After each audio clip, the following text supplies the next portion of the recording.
Yo, yo, yo, what's up, everybody? Welcome back. Welcome back. Here we go. About to kick things off here. We're just waiting a little bit until things pick up. Oh, man. First of all, just want to give a shout out to the members. Those that have become a member of the channel, I really appreciate you guys for doing that. That's solid.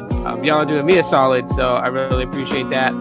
And also, real quick, if you guys want to support production for the podcast, this is one of the best ways to do it. If you guys are concerned of YouTube taking a percentage of it, that's the way to do it. PayPal. But the biggest way that you guys can support the channel is just by smashing that like button and sharing across your social platforms. So just kind of keep that in mind. That helps out more than anything. And of course, you want to follow me on my social platforms. There you have it right there. Those are my handle names on each of those platforms. You guys want to follow. Just outside of YouTube, those are the options for you guys. And let's get acquainted with everybody. We got Gene in the building. I seen that my wife was in here a little bit earlier. A-Step Truth. Nice thumbnail. 9:45 a.m. start time. Yeah, I'm a little bit late, honey. Sorry about that. We have Josh in the building. Josh is up in here. We have Gene G Junior Info. Welcome in. Also a member of the channel, as well as my wife. Anyways, yeah. Good morning, everybody. Good morning. How you guys doing? We have Kathy in the building. We got Jose up in here too, as well. Yeah, we are live. We are live. We are doing good. Got some things to talk about today. Running low, so hope you guys don't mind. What's up, Jose? What's going on, man? Hello. Have you here as well? And my love. Yeah, I went earlier than what I planned to do today. Only for the simple fact is that my wife is basically working a long shift today, so to kind of help make the day go by quickly, I decided I would go at my normal time. Let's see, Brandy Houston, hello, how's it going? We got Henry on the Twitter side. What's up, bro? Okay, so we got a couple of things to talk about. First of all, yes, I'm going to be talking a little bit about a foldable Pixel device. That's something that I just kind of want to reiterate on a little bit, touch base with. I'm going to go a little bit more into the Google antitrust. I felt like I didn't get enough out there yesterday, so I'll just talk a little bit more about that. And then also New Mobile releasing the New Mobile G5, but there's also another device that they released, which is an update to a device that they had sent me last year to review, which is the New Mobile X6 Plus. So we're gonna take a look at the specs of those devices from the website itself. I don't have the devices in hand. Obviously, this year New Mobile didn't reach out to me, and that's totally fine. That's cool. But I still, want to show some options out there because not everybody's chasing flagship devices. And while a lot of people could be like, I'll only buy flagship. I mean, that's you. You can't base your thoughts and your opinions to be something that's normalized for everybody else out there. So, just sticking to that. So, okay. I'm like running a mile a minute here. All right. So the Google antitrust thing. All right. Let's let me just kind of get, kind of into that. As I said, I felt like that. I didn't get to say too much yesterday about it. The thing I want to clear up with the Google antitrust thing is that when I say that, it has to do with search, it doesn't mean the web browsing app that you use on your phone. Okay, because anybody like I've went to that into that form factor as not form factor, but that form as just like an analogy. When you have an Android device or even an iPhone, you do have the option of downloading whatever web browser you want to use. Within those web browsing apps, you do have a way to change the search engine. So Google pays billions of dollars to Apple to make the Google search engine the default search engine on Safari. So if you were to go into Safari settings and you were to see what the default search engine is, it's going to be Google. And that's what they're talking about when they say that Google kind of like, beats the opposition, or um, you know, they make it less competitive, um, because of the fact is that, with Safari, and you can check if you have an iPhone, you can check to see, apparently in Safari the default search engine is Google. Now Google goes on to say that people prefer to use Google as their search engine within the web browsing app that they have on their smartphones, because of the enriched experience from Google search, and you know the the um the data that's collected, that's used to create this enriched advertisement experience. So you only get ads that are relevant to you, and are relevant to your search. And that's their argument's sake. The DOJ looks at it as in, like, as far as web browsing apps and what their default search engine is, that Google has a monopoly over it, and that it's it's to an extent where they're like, people aren't getting familiar with Bing or Yahoo search, because Google is the default search engine on a lot of these web browsing apps. So, like, of course, on Google Chrome, it's going to be the default search engine. Now, in Google Chrome, you can change it. You can change it to be Yahoo. You can change it to be Bing. I mean, even on my Chromebook, when I open up Chrome, I can change the search engine to being Yahoo or Bing instead of Google, and that's where they're focusing on. So I just wanted to really kind of clear that up, because people were thinking, like, because of my analogy, and I think I probably use a poor analogy to explain that. But when I was talking about, like, you're free to download whatever app you want on your phone, and people were like, oh well, then why is this such a big deal?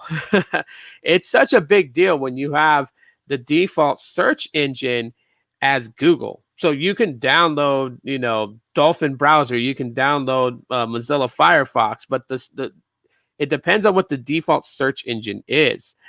Um, and that's where the DOJ is really focusing on it. Now, of course, yesterday, Caleb and I kind of said that, more than likely Google will get a slap on the wrist, or just a little slap on the hand.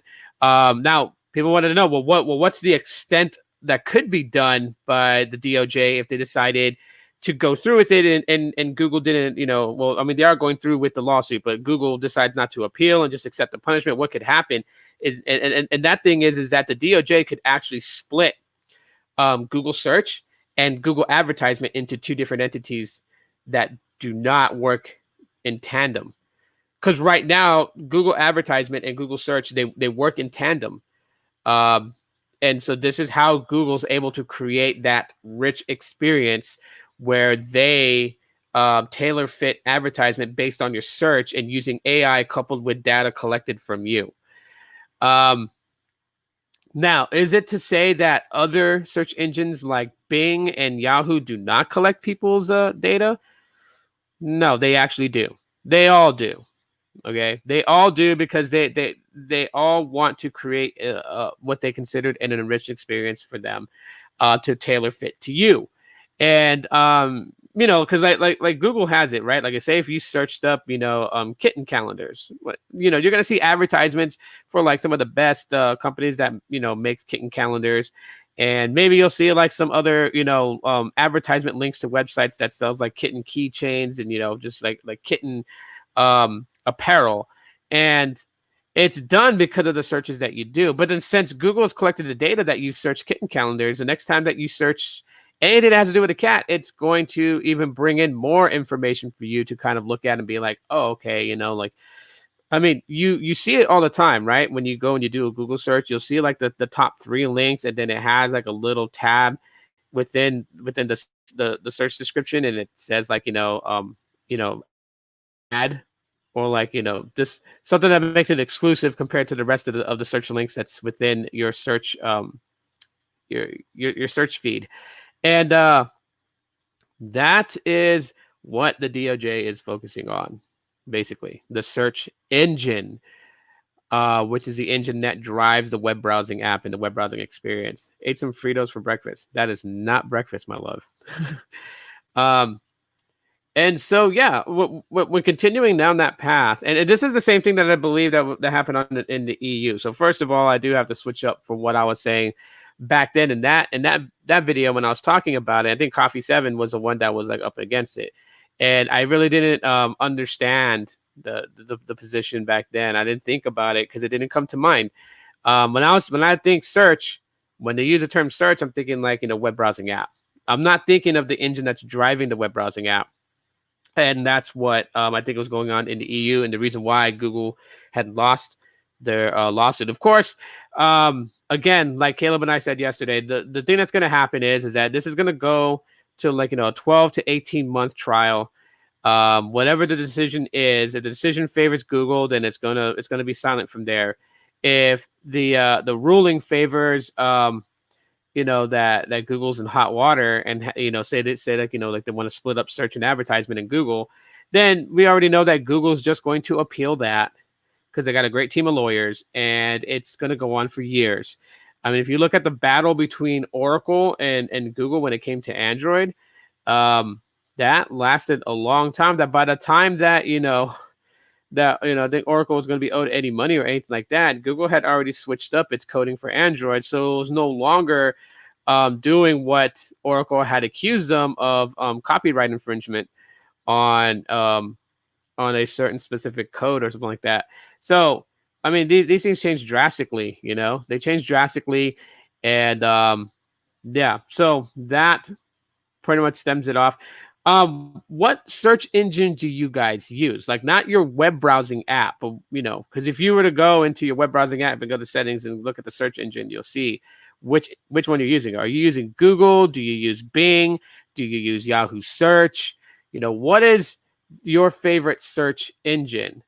Because Google has, again, stated that more and more people choose to use Google as its search engine within the web browsing app, that they don't see it like they're monopolized over. And the fact is that and it's kind of funny because someone had put it in context, but it seems like that even though people will be like, I use Safari, you use Safari that uses Google search. So yeah, I'm taking stabs at the ice sheep, because it's funny. But it's all good. If you're an ice sheep and you get butthurt, then it's more funnier to me if you take it that seriously. But Firefox with Bing as a search engine. Nice, Kathy. Okay, cool. See, so Google's pretty much got it wrong. Not everybody wants to use Google search as a search engine that drives the web browsing experience with the web browsing app. Kathy uses Firefox. She does not use Google Chrome. And then within Firefox, she uses Bing as the search engine. And Bing is supposed to be pretty smart too. But I will say this. It does, when it comes to the privacy thing and what like collecting data and all that kind of stuff, let's just be real. They all do. Bing is supposed to be the competitor to Google in almost every shape that Google search does.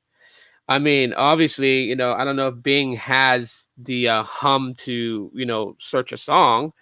I know that's something that's built in within Google search, and that's why I said like the whole the Google search on 2020 keynote.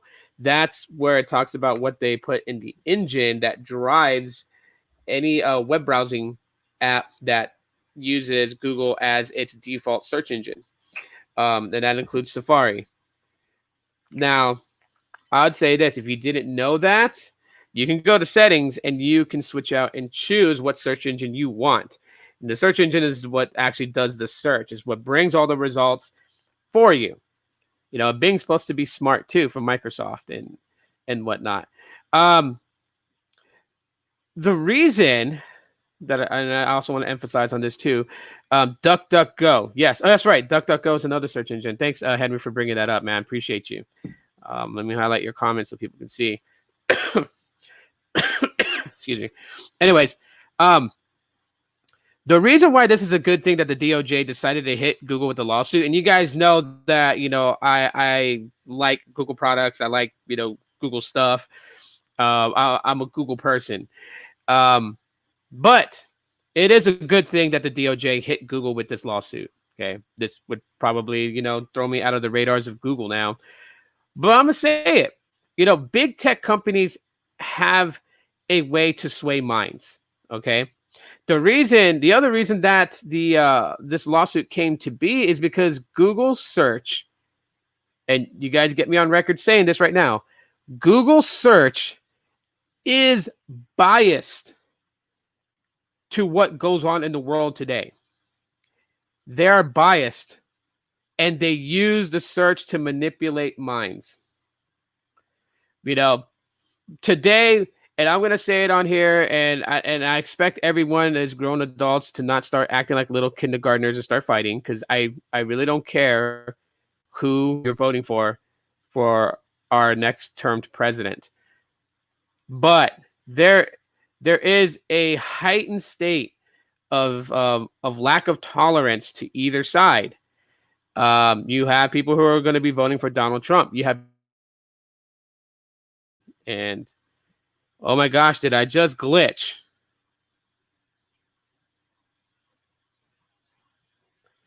Does that mean that YouTube is watching me now because I said that?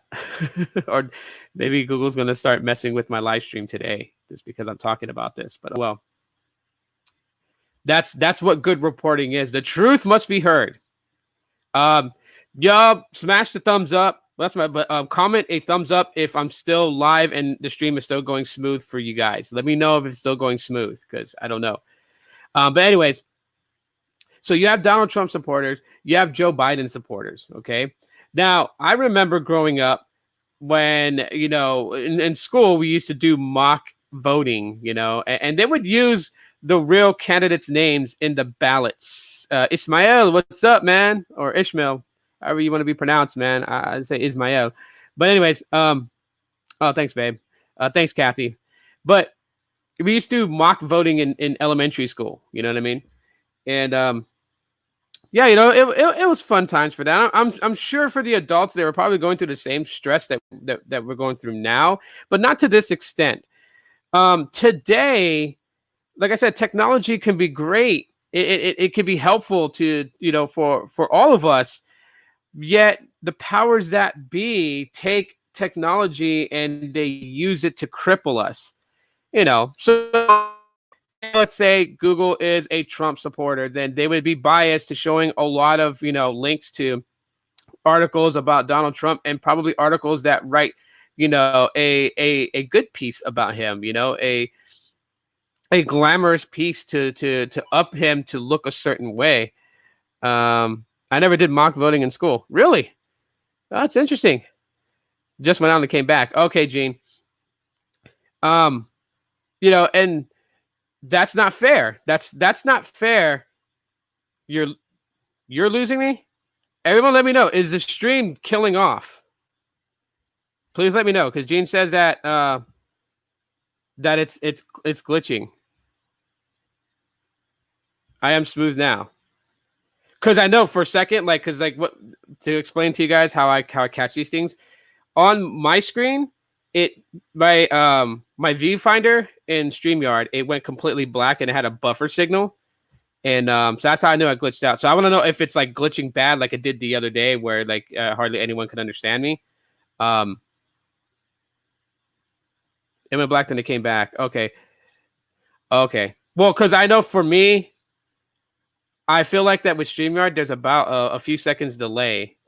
So the glitch you're seeing is the glitch that I'm talking about a few minutes ago. It's good now. Okay. Good. But yeah, that's the point. That's the point that I'm making about Google being biased, right? And I use an analogy. I'm not saying that Google supports Donald Trump or they don't support Donald Trump. I really don't care who they support, but I'm just saying that they'll try to sway minds. So, like, if you did a search and they said that they did support Trump, and you search his name, you're going to find good articles about him. And then when you search Biden, you're going to find smear campaigns about him, and nothing about any good things that he's done. It's search should be unbiased. Google, if you're paying attention. But maybe my stream glitched for a second because Google's wiretapped in and they're listening now. So I'll say this: Google, you got to be unbiased. It don't matter like who most of your employees support should not outweigh the company's decision of how they run the search. Search should not be biased. If I want to, look at a smear campaign on Donald Trump, then you should bring me the links to those sites that talk about it. If I want to look at a smear campaign on Biden, bring me the links that talks about it. I don't want to, look up one and have those manipulated and moved to like the 108th page on the search results to hide it and bury it and then bring me, everything good about the opposition. Like, and especially today, the way people are today, lack of tolerance to say, hey, I'm voting for this person and you're voting for that person. I'll share with you why I'm voting for this person. You can share with me why you're voting for that person. And if we continue to vote for who we originally say we're going to vote for, then, let's put politics aside and continue being friends. No, that's not happening today. People are not very tolerant. They will end friendships. There's people breaking up with their significant others. And it's like, really? Like, you worked really hard to get noticed by that person. You did everything you could to make yourself look appealing. You shined yourself up like a new penny. You started dating. You had fun. You went out to dates. You ate dinner together. You slept together with each other. You're going to let something like a little political point of view destroy a relationship? Like, that's just crazy. That's idiotic. That's idiotic. So, but again, going back to, kind of like hashtag ADHD, first world problems. I kind of veered off there. But going back to search should not be biased at all. What up, Caleb? Search should not be biased at all. It should not be, but it is. Google's guilty of it. And this is coming from someone that likes Google products. Okay. So before people start thinking, where are my motives and my intentions coming from? Understand. I'm just giving it out there like it is. You can't sugarcoat everything. Can't make everything great. So, I do see why that the DOJ decided to do this, and it's great. They need to do this. I mean, they're cracking down on other things like Facebook and Twitter. The CEOs of both companies are heading back up to Capitol Hill again because they face again, of course, being biased and trying to sway people's decisions. Telling people to go vote early and request your mail-in ballots. Like, you really trust the mail? I mean, here's a good analogy, and I heard this. Okay, so this is not from my brain. Usually, I'm pretty good at coming up with this stuff, but like, I heard this one, and I want to use it. I want to use what I heard. Are you trusting in sending $5,000 cash, not a check, not a money order, 5,000 smackaroos in an envelope? Will you trust that going through USPS? Would you send that to somebody? Say you wanted to help a family member out, they needed $5,000. Would you send in a white envelope addressed? Would you put $5,000 in an envelope and send it? Because if your answer is no, then I'll say this: why trust USPS with mail-in ballots? Okay, we're not deciding whether we're going to eat fried chicken for dinner or have pizza. We're picking a candidate that is going to be put in the front of the line to, serve this country. Because honestly, I think people have forgotten the president is not an elected king. He's not an elected, prime minister or anything like that. He is a servant for us. He's supposed to be doing for what's in our best interest, and we have the ability to fire him if he doesn't do it. But anyways, I digress on that. So, yeah, they, they're Facebook, Twitter, they're going back to Capitol Hill. They're literally going to be facing the, they're gonna have to sing. They're to sing like a canary because we know that they are swaying people's minds, to go a specific way, the way that they support. Yeah. So, anyways. That's why there's an antitrust lawsuit on Google. That's why Google is in hot water right now. I think it's great that the DOJ is going after them on that. I do, but then again, I'm devil's advocate now. But then, what should the default search engine be? because that's what people are saying. Like, when you get the phone, it comes out of the box, it's got to have a search engine already in the settings. Um, what could they do? Right? Because then they're gonna, the excuse is that some people don't know where to change the, what search engine they're using in settings of the web browsing app, and that comes to this. This is my idea. Back over. When you turn on your new phone for the very first time and you open a web browsing app for the time, the first thing that shows up is which search engine would you like to be your default, and give you a list of search engines, and you just tap on the one you want as your default and then hit set as default, and then it closes out, and then there you go. It should be Lycos. I haven't heard that name Lycos in a long time. Sorry, I'm feeling parched. Hold on. Okay, so I am glitchy again. Uh-oh. What is Google doing to me? I want to see how bad I'm glitching out.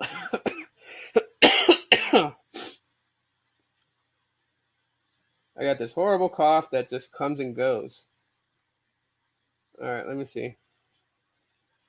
There's an ad. They're putting ads about political stuff. I'm conflicted. Some people I talk to support Trump, support Biden, will turn our country into socialism. Look, do your research on both candidates and the one that resonates with you and what you want out of America. Go with it and stick with it. Okay.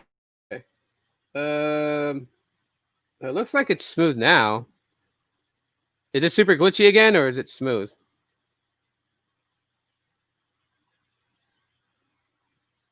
Okay. By the way, since I pulled up the live stream to see like how bad was it glitching, what do y'all think of my shirts? They're plain Jane, right? Like, I haven't really thought of like, investing time in creating a design to put on a shirt, but I will. And when I do, what I have down there, those shirts, I'll completely like obliterate them out. But I need to get good at graphics designing so I can design a nice shirt. I think that, if anyone wanted to, would be willing to rock in public, right? You know what I mean? You're smooth as butter, my friend. Thank you, Josh. I really appreciate it. But yeah, Michael, just do your research, and you know what? Like, here's what I do. Okay, off topic. So I'll have people tell me like, oh, well, this is the reasons why you should vote for this person for this reason, this reason, this reason, this reason. And then I'll have people tell me, oh, you shouldn't vote for him because of this reason, this reason, this reason, this reason. Fact check both sides. Okay. Don't just, and when you fact check, don't just go off one website. All right. Research is going to take time. And don't use Google search engine for that, because they're biased. They're known to be biased. Okay. So you gotta look around. You gotta see which ones is, and of course they're all going to say we're not biased, but they're biased. But you do your research, you fact check, and fact check. Don't just go off this thing and, like someone says, a certain person is racist because he said this, and this at this speech. If they said that he said that at that speech, then go watch the speech. When you see a video and you hear the words coming out of the person's mouth, if they didn't say exactly what people are accusing him of saying, then obviously he didn't say it. Doesn't matter. Video.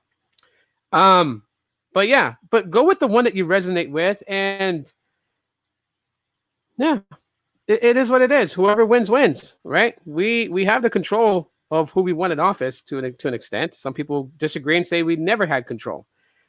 Who knows? Who knows the truth? Unless you get into government, you'll know the truth. You'll see all the crookedness of government if you get into it. So, anyways, moving away from that political stuff and Google being biased, but that's the reason why there's an antitrust lawsuit against them.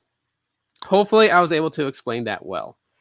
All right, moving on to the next thing here. We're going to be talking about a foldable Pixel device, and I've gone on record to say this, that I don't, and this will probably cost me my spot in Team Pixel, but oh well.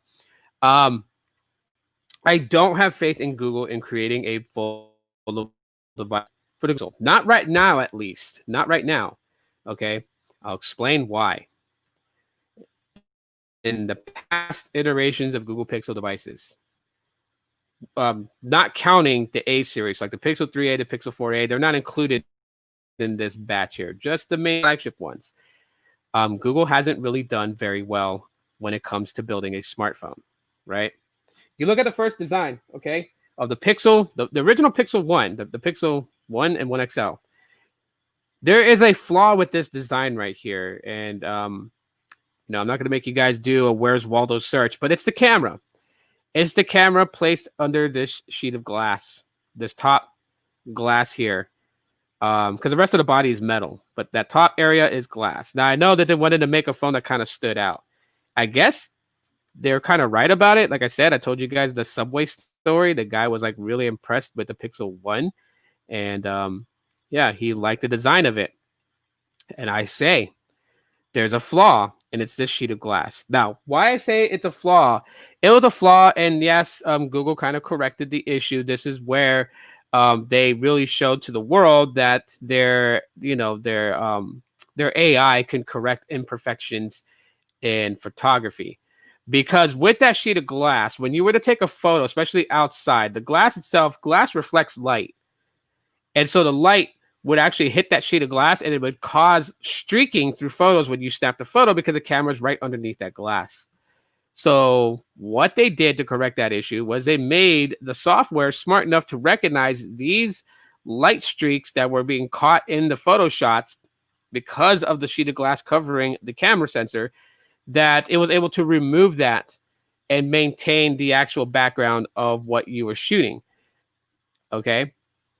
So that was the problem with the Pixel 1, right? We had screen burn-in issues. I think it was with the Pixel 2 XL. They're currently right now facing problems anyways. Some people who still have Pixel 2s and Pixel 2s are reporting that their camera sensors are starting to fail.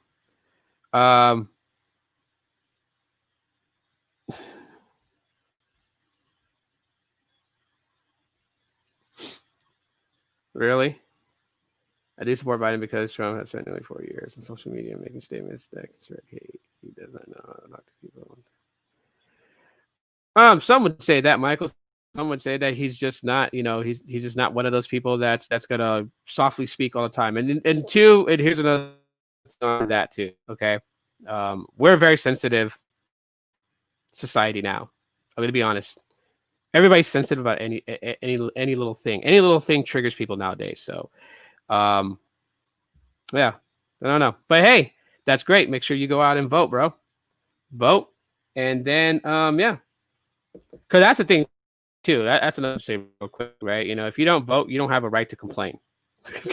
So, what happens on election day, and when they count the votes and who wins, you have no right to complain if you didn't vote, because your vote could have swayed the numbers. You never know. You could have been that one determining factor in the whole voting thing, and you didn't exercise your right to vote. So, hey.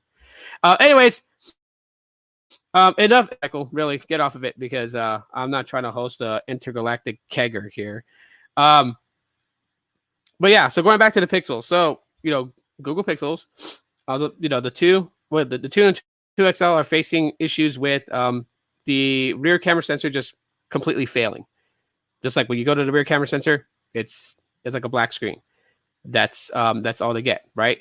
But before that, they had screen burn-in issues and all this other stuff, right? That was the Pixel 2s. The Pixel 3, I believe it had RAM management issues. There was like RAM leak. That was one of it. There were, I forgot what the other ones were, but there were several other ones. And shout out to Henry for the super chat. Henry, I really appreciate that, man. Thank you so much, bro. And my kids, thank you, that it's going to them. It's going to their allowance. But yeah, that's like the RAM management and all that stuff. That was with the Pixel 3. With the Pixel 4, it had a weak battery for all these things that it was going to put into it. It's like you got face unlock, like comparable to Face ID on iPhones. You had motion sense, where you can command things with the motion of your hands. You had you had all these things. 90 hertz refresh rate, powerful stuff. Required a good amount of energy to power these things smoothly, and yet they decided to put in a 2800 milliamp hour battery. 115 less than the Pixel 3. The Pixel 3 had a 2915. It was just right there on the 3000. So I mean, they're not very good. They make very poor decisions in building out their phones to have the faith that Google would put out a foldable Pixel and it would just be white as rain and like butter, immaculate. Like an artifact descended from heaven in like holy rays of sunshine. It's not going to be like. I know it's going to have massive issues. First of all, a lot of people are not going to be interested in a foldable Pixel because a lot of people still till today are not familiar with what a Pixel is. Now, if Google thinks that by making a foldable Pixel, it's finally going to bring its name in discussions with a lot of people out there who's going to start looking at the Google Pixels, that's a smart way of thinking. But then sometimes putting the spotlight on you doesn't mean you're going to get all this amount of success. To me, it could just highlight that people say that you don't know how to build a phone. And you're just going to increase that by 100. Google needs to get their flagship line of phones down packed. Like, I liked where they went with the Pixel 5. I like that. I don't like that the screen is coming off the phone to some people that have them, and that it may be a recall on this first initial release batches of Pixel 5s. Quality control needs to be better. But I would say that the Pixel 5 was probably, the best Pixel built. In the lineup from the Pixel 1, 2, 3, 4, the Pixel 5 was the best one built. Not because it's the newest, but because it's the idea that they went with it, how they approached it, how they're going, the path that they took with their phone compared to every other OEM out there. They went slightly a different way. Now, it's not an original way because OnePlus went down this similar path also, but it was a better way for them. I don't think they should step into the realm of going foldable technology just yet. My speculations is that the reason that Google's even attempting to think about going down the road of foldable technology is because they have a good working relationship with Samsung. I mean, obviously they optimize Android to work on a foldable device, right? Samsung needed Google for this. So they have a good business relationship. Google gave them what they needed for Android to work on a foldable device, and Samsung built the hardware and overlaid their One UI skin on top of Android to make that happen.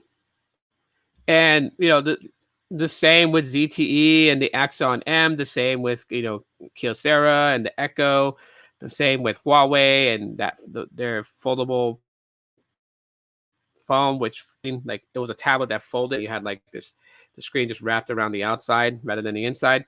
You had that. You had a lot, but the trend here, and in this one, Samsung Knights and Samsung fanboys can rejoice in this and saying this, but like the Google Pixel is now following the trend of Samsung by trying to build a foldable phone.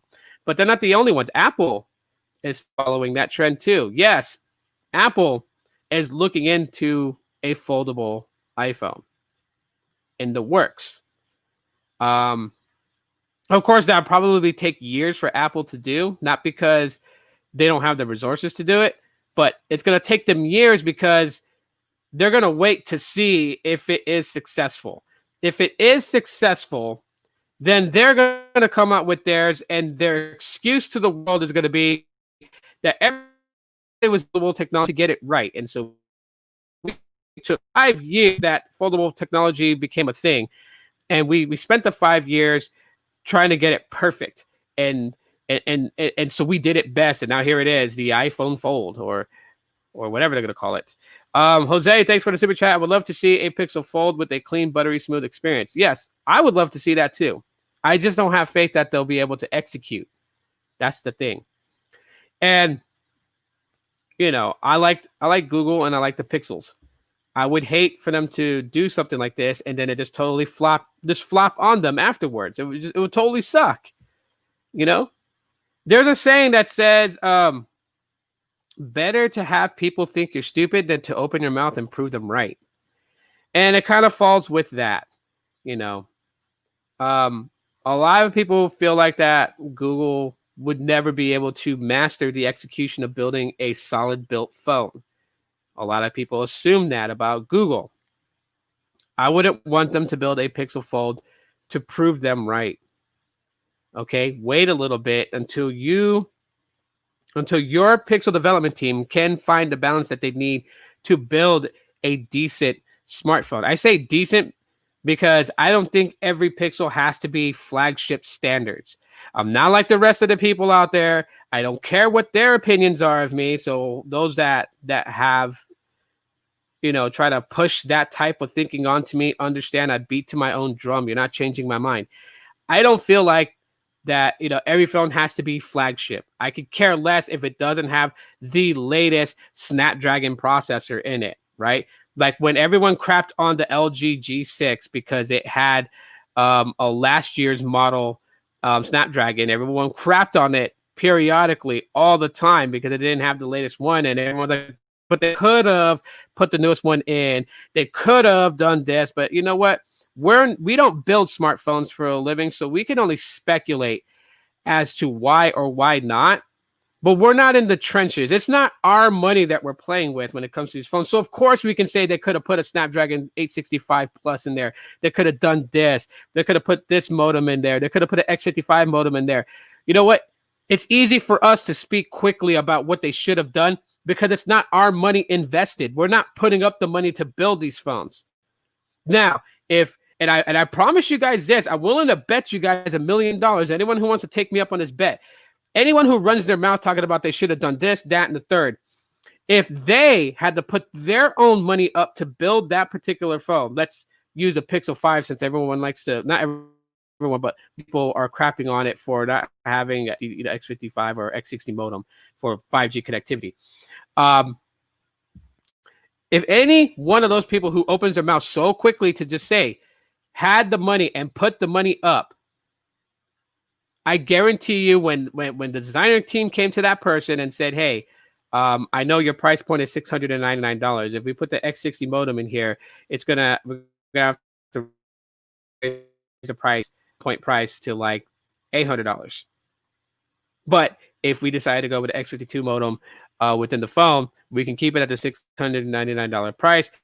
And you would be saving this much money in production of the phone. I guarantee you they're going to go frugal and save money. They're not going to say put the most expensive things in there. Money is not an issue. Okay. Now, for argument's sake, people will be like, well, they have all this money. Their net worth is $1 trillion or whatever, whatnot. You know what? Yeah. They're still thinking like the person who had to fund it by themselves. It's building a phone that will perform well. I was about to say execute, but that's the wrong word to use here. That would perform well, will cost us less to spend on production, be able to keep our price point where we wanted it to be, and perform well and do well and sell well. That is the idea of it, right? Every business, it doesn't matter whether it's Google, Apple, whether it's McDonald's, Burger King, Pizza Hut, Domino's, KFC, Church's Chicken, Popeye's Chicken, it don't matter. They all have the same skeleton structure of a business. Minimum effort, maximum profit. That is the formula of all businesses. All of them. They're not out there to say, hey, we care about you. Because if that was the case, then, phone manufacturers wouldn't even come out with a Galaxy S20 or a Pixel 5 or an iPhone 12. You know what they would come out with? An email to you telling you to select the components you want in your next smartphone, and they'll build it for you. And you could decide what chip they use in it, how much RAM they put in it, how much internal storage they have. Does it have SD card expansion or not? Battery size, camera sensor, selfie cam sensor, screen display, size of display, size port, Lightning port, hybrid. I say hybrid because like they can build another port that is a hybrid that uses But anyways,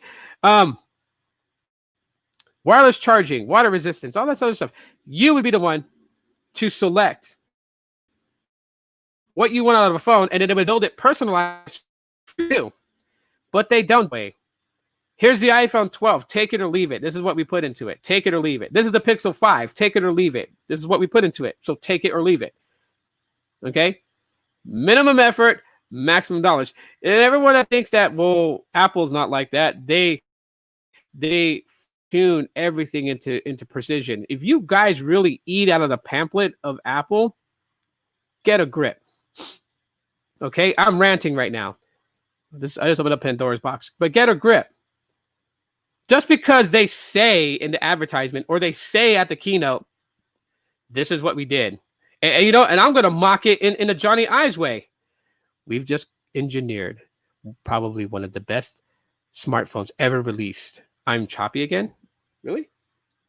They're really attacking me today, aren't they?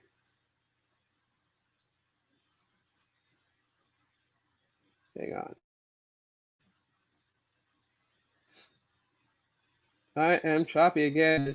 It's just happening in and out, man. What the heck is happening today? Let's see what delay we have. Oh yeah, it's getting choppy. And I froze.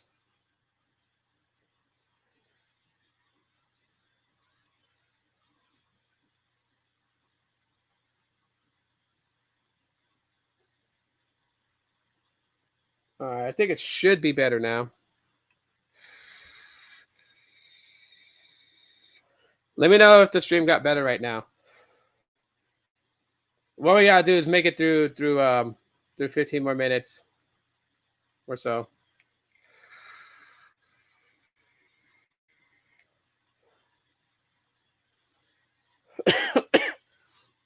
Has it gotten better or is it still choppy?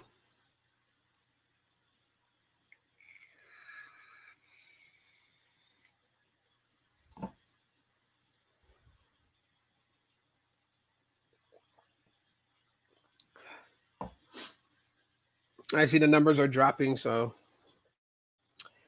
the stream is good now. Okay, cool. Thanks. It's better now. All right. We need to tell somebody how to build our phones by setting limits on how much we're willing to spend. But people don't go by that, Michael. There's the people who don't believe. Anyways, where was I at with all this?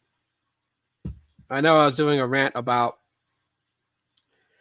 the phones and stuff like that. Anyways, I mean, probably would call. Let me go back to the chat here just real quick while I try to refresh what I was going with this. Probably would be called the iFold. The iFold, that's actually a good one. Keep an eye on your stream. It does fine for a while and then starts deteriorating. Yeah. I did not know that Google search is biased. Thank you for the info. Yeah, they are. They're biased. Now I'll switch search engines to find the truth quicker. They're all biased. To be honest with you, they're all biased, but Google's a bit more. So yeah, find a different search engine. Stream is good now. Okay. Yep. I agree. I think we should dictate the price. We can dictate the price. So going on that, that's the point I was emphasizing yesterday, but I didn't want to get into this long out debate with Lawrence and go back and forth and make it into some sort of like spectator sting, right? Because he was lopping on about how people are complaining about a $20 charger brick that's not in the iPhone box anymore, and he's all like, he's got better things to worry about than a $20 charger brick and yada yada yada. Okay, and I said, yeah, but that's for you, because he was going on about what he was getting the iPhone 12 for, and it's like, dude, you can't put yourself as a standard for everybody. Like, that was where I was going with it, but I was just like, you know what, nip it in the bud before it draws out to be something else. You can't put yourself as a standard for everybody else. We can't dictate the pricing. We can't control by allowing not buy these things. If we wanted to make a point to Apple, like, hey, include a charger brick in the box, Simple. As much as you want iPhone 12, don't buy it on the day that it launches. If everyone said, no, I'm not buying this iPhone unless you include a charger brick in the box, what's Apple going to do? They're going to be forced to have to go and go back and say, okay, you know what? We made a mistake taking out a charger brick. Put them in there. Put them in there. Launch an ad campaign. iPhone 12s. I'm going out again. Yeah. I don't know what's up. I don't know what's up with Cox Internet. It's been crapping out in my city the last couple of days. So, but I mean, yeah, I know I'm choppy again. It's my internet. Please bear with me, guys. Please bear with me.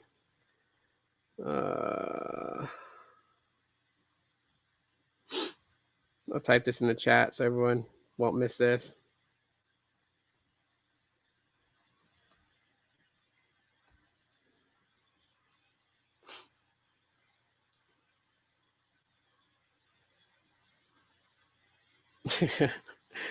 No, I'm not on T-Mobile. I don't use my phone's data to run my live streams. I use my home internet. When I move into my new place, I'll be using my phone's data for a while until my internet service provider hooks up in my new place. But it has been lately. I'll be honest with you guys. It has been lately. For the longest time, it really hasn't. It really hasn't been. It's just the pricing and plans that they have is atrocious. You know, I would pay for Gigablast and wasn't getting gigabit speeds, not even close. I could understand if it was like at 900 megabits per second on the downlink and like 900 megabits per second on the uplink, as it's supposed to be advertised 1 gig down, 1 gig up. But that's not the case. It's been pulling like 300 megs down, about 40 to 50, 60, 70 megs up. So then that the plan got reduced down to their 350 by 150. And that's what I'm paying for right now. So today of all days, and the other day that it crapped out.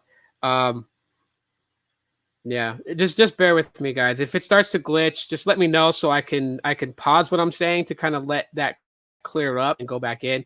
I'm too far into the live stream to just shut it down, restart it all over again. No, we don't have. We have Xfinity here in Phoenix, but Phoenix is zoned, right? So where I live at, Cox is predominant here. So CenturyLink doesn't even service my apartment complex. Apartments, basically, they give certain internet their property. So I couldn't go with another internet provider other than using my mobile smartphones. No, I can't go with Verizon Home Internet or anything else. Not here in this apartment. I cannot. The only other one they would allow to come in here was Google Fiber, but Fiber stopped building out in Phoenix. That ain't happening. I was kind of hoping for that because Google Fiber is awesome.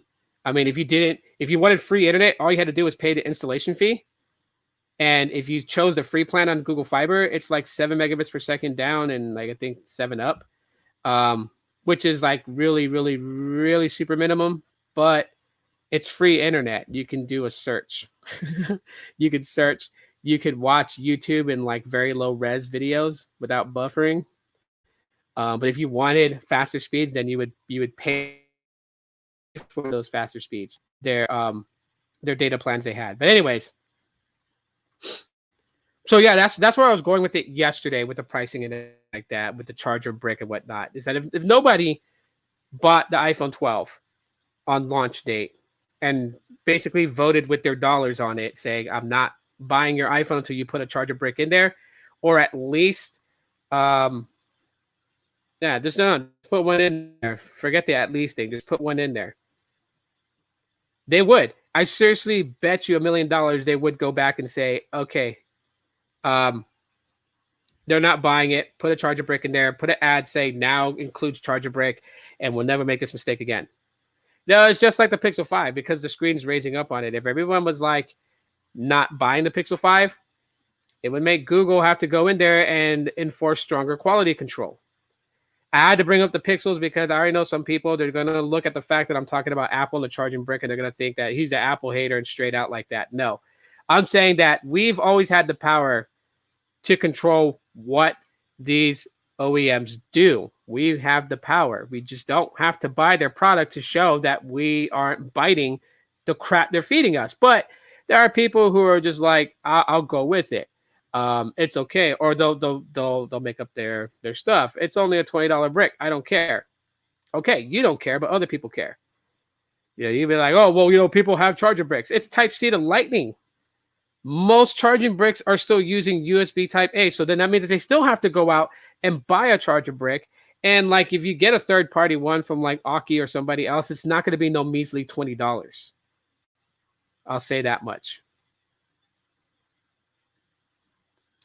The Apple Store here was not crowded like the last iPhone launch. Everyone was ordering online. Yeah, that's because of this whole pandemic thing. They're not, and plus too, if you were like, I'm going to come pick up my, my phones. I'm pretty sure they set a schedule for when you need to come to get it, or at least allow you to pick a schedule, and they try to go off of how many people they have coming at that time. Like, Apple's pretty good at controlling the flow of traffic coming to their stores, so they're not having a crowd of people surrounding their stores to try to get their online orders that you can pick up at store, or even have it shipped to you. I mean, they tell people to have it, to go ahead and have it shipped to you. Other people are impatient. They're like, why have it shipped to you when you can just go pick it up from the store?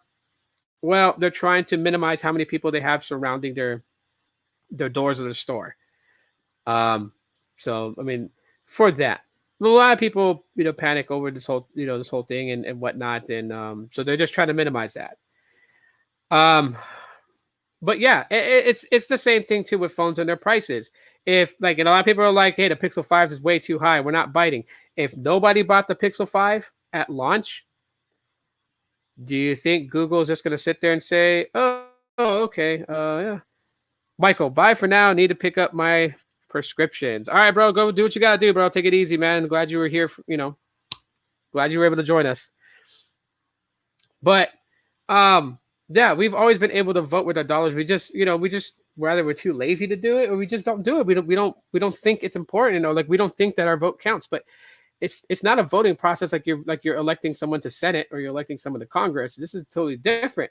You have the way to change the way that it is and shape the way that it is by just not buying the product.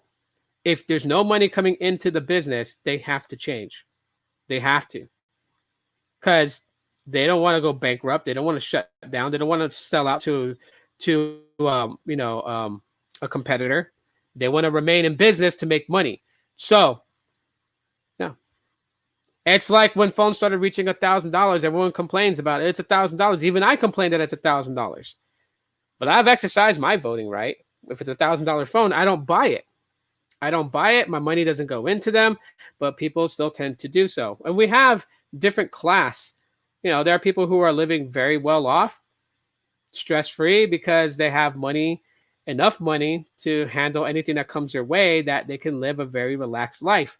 There are people who stress all the time because they're dealing with the day-to-day monotony, and they got to worry about if they're going to be able to pay their electric bill on time, if they're going to be able to keep Wi-Fi on for their kids and stuff. You know what I mean?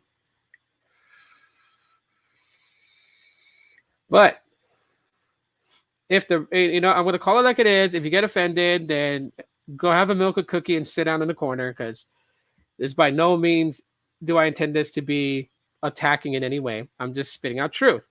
But if the rich and the poor got together and both decided not to buy $1,000 smartphone from an OEM that built the phone and priced it at $1,000, they would totally change the way that they do things. They would totally change the way that even others do it. For example, Samsung out of 1,500. If the rich and the poor all across the United States say, I'm not buying it, and nobody bought it, then Samsung would have not sold a single unit. Now, what does that mean? Well, they price things based on the components that they put inside their smartphones. So now this would directly impact Qualcomm as well, because Qualcomm, who prices their 800 series processing chips at a very high price is now going to have to sell those chips at a much cheaper price, because Samsung is not going to buy another order of their high price 800 series chips, because their high price smartphone didn't sell. They didn't make any profit. So they have nothing to invest back into the business to buy the next processing chip. So now Qualcomm is hit hard because other companies are going to kind of see that trend. So Qualcomm's dependence on LG and Samsung and Motorola and Google to buy their 800 series chip, they don't see money coming in from these companies buying it from them and going to a competitor who's cheaper than them, is now going to force Qualcomm to lower the price on their chips.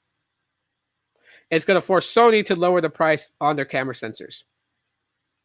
Do you guys get where I'm going with this? We've always had the power to control the pricing of these phones. We just never exercised it. And all of us cannot unite together to make a stand to exercise our right to say, it's not okay for you to charge that price. It's not okay for you to put that much amount of RAM. And it's not okay for you to take the charging brick out of the box to someone who would need it. Just because I have a bunch doesn't mean you have a bunch, and I am not the standard for everybody. That is the thing. And you can say, well, that's being hype. You're making a hypothetical thing. You know what? People do it all the time. Even those who say like I like to stick to facts. I don't make up, a hypothetical story. You end up making a hypothetical story when you try to convey your perceptions on things. So I just want to put that out there straight out. I care less who it offends. All right, moving on to the next thing here. We're going to New Mobile. I want to share this with you guys. So, yeah, let's go ahead and screen share this. So New Mobile just released the G5. If you've never heard of New Mobile, don't worry about it. Not a lot of people have. But New Mobile is a they're in the mid-range to budget end of phones, right? So people who probably could not, afford a $400 phone, $500, or even a phone that's $350. New Mobile is within this realm. So here we have the new G5. And sadly, this year, I didn't get a review unit from them. I didn't get contacted by them. But like I said, again, that's okay, because I'm still going to cover them, because I think that they're a very good company. Their phones are pretty dang good for what they are. Will they go up against, a Samsung Galaxy Fold 2 or even the Galaxy Note 20 Ultra? No, they're not going to go up against that. But if you're looking for a decent phone that runs Android, that has cameras to take photos, that pretty much can do what you need out of a smartphone to do, New Mobile's got you covered and at a very good price. So right now on the New Mobile website, so I'm hopping over to the site itself. So if I don't see your comment, don't worry. I'll get to comments here in a second.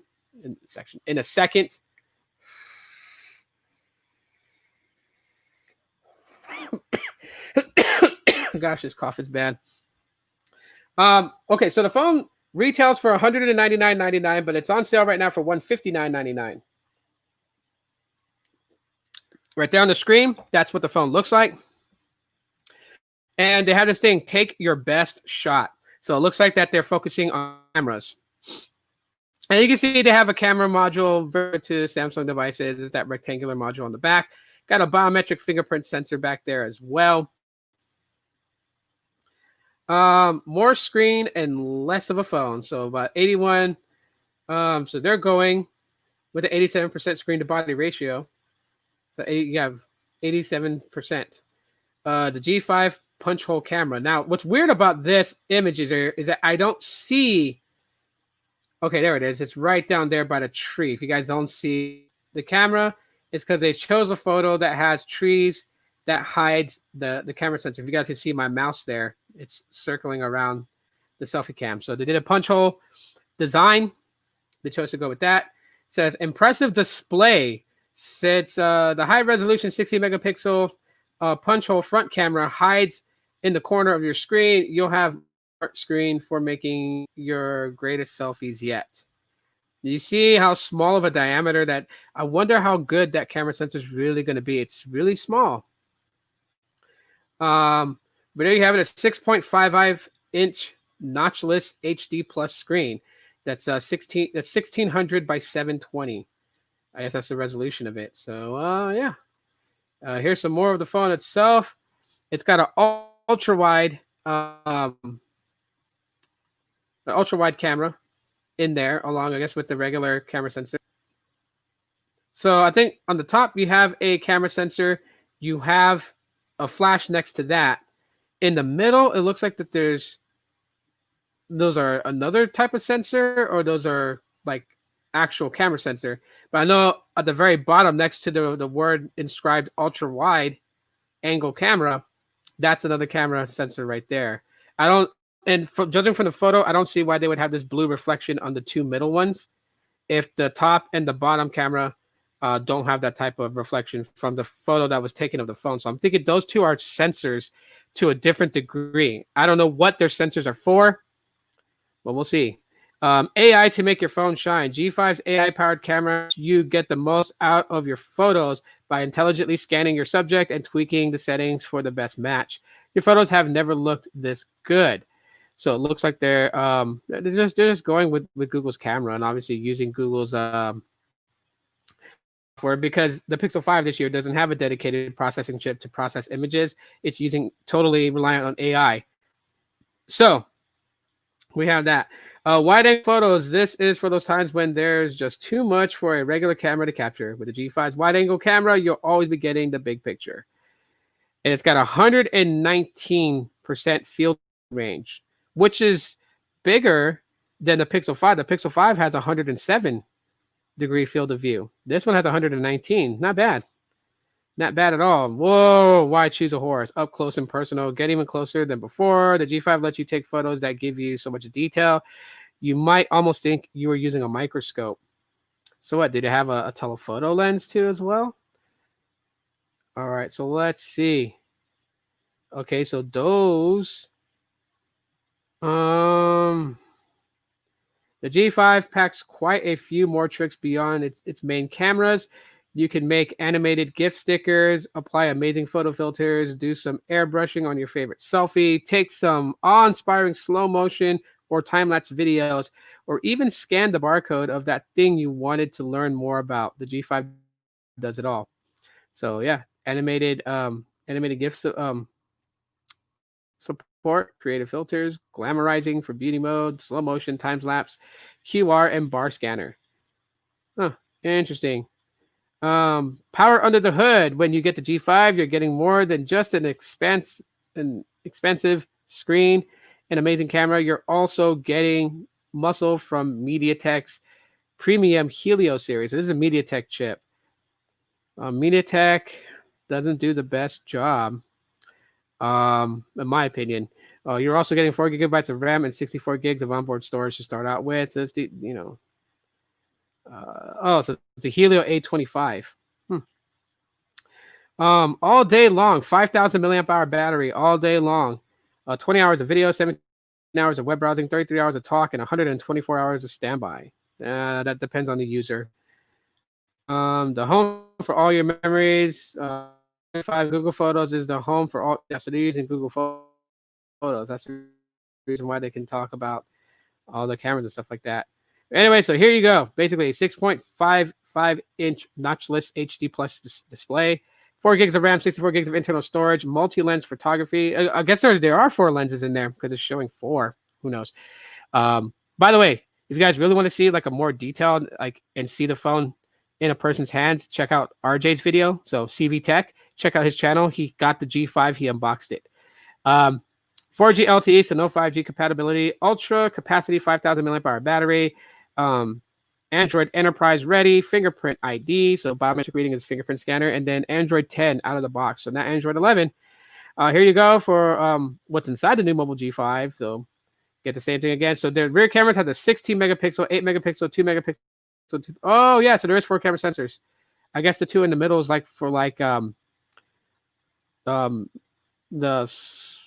don't know, probably telephoto or something like that. I don't know. But 16 megapixel front-facing shooter as well. MediaTek Helio 825 clocked at 1.8 gigahertz is a octa-core chip. 5,000 milliamp hour battery, 6.5-inch display, 4 gigs of RAM, 64 gigs internal storage. For network, it is DSDS, dual SIM, dual standby.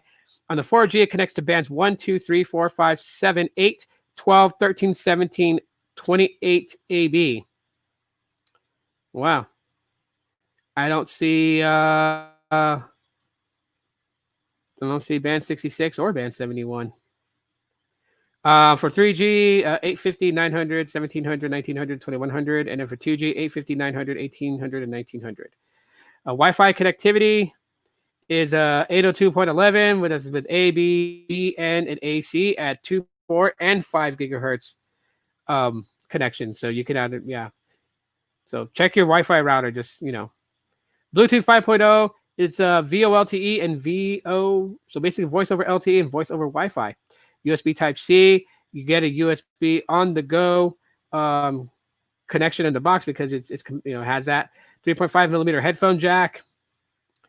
All that good stuff for enterprise capability, Android Enterprise, and zero-touch enrollment. Here's the phone. Here's a 360 view of the phone itself. So, I mean, that is a new mobile G5. Let's see what we have right now. This phone is Android Enterprise capable. Yeah. What's with these pics of faces with fruit around them? I've seen them a few times. I don't know what's around them. Did I glitch out again, everybody?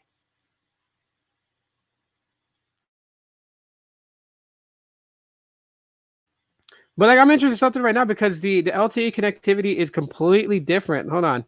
I was looking at, yes, they do have a flip phone. It's the F4L flip phone.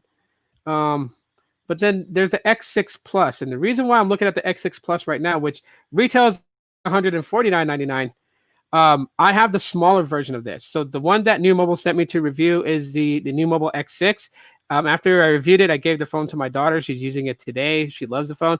But they made an X6 Plus version. And see, like, New Mobile drops these phones, and like they're really bad at marketing, because I did not even know that this phone even came out. Okay, so here's the big question now. All right, so this is the specs for the New Mobile X6 Plus, right? Runs Android 10, it's got a 13 megapixel rear camera with autofocus, a 5 megapixel front-facing shooter. The MediaTek 6761D quad-core clocked at 1.8 gigahertz, a 6.1-inch display, 3,120 milliamp hour battery, 32 gigs of onboard storage, 3 gigs RAM. Now to the networks, this I find funny. 4G LTE connection with this phone connects to bands 2, 4, 5, 12, 13, 17, 66, and 71. Why does the X6 Plus get connections to band 66 and 71? But the flagship from New Mobile, the New Mobile G5, does not connect to those bands. And I told you right here, Verizon certified, compatible with T-Mobile and AT&T. So you can't on Verizon, but it is like, super compatible with T-Mobile and AT&T.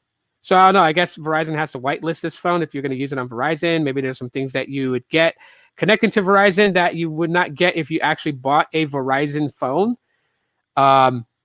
But it tells, because it's funny, it says Verizon certified. So that means that it should run on Verizon's network to a degree. It doesn't mean you're going to get the best connection with Verizon. But it says compatible with T-Mobile and AT&T. So obviously supports the most used bands on AT&T and T-Mobile. So if you decide to opt for this phone, those are the two carriers I would say you would get the best connection out of. Do not bring it to Verizon. Because, yeah. But why does this phone have band 66 and band 71, but the New Mobile G5 doesn't? That's a big shocker to me. A very big shocker. Why does it have that? A super chat from MT Houston. Thank you so much, man. Hey, friend. Hey, back to you too, bro. How you doing today? And I appreciate the super chat. Thank you so much for that. Let me see. It says that Android is an open platform for all, including Apple. Yes, it is. You did not know that? If Apple chose to license to purchase a license from Android to use Android, um, they can, and they can take Android and make it their own. They just choose not to. So, yes. As a matter of fact, you could probably YouTube search this if you're interested. There are people who were able to jailbreak an iPhone to the extent where they were able to put Android and have Android boot on an iPhone.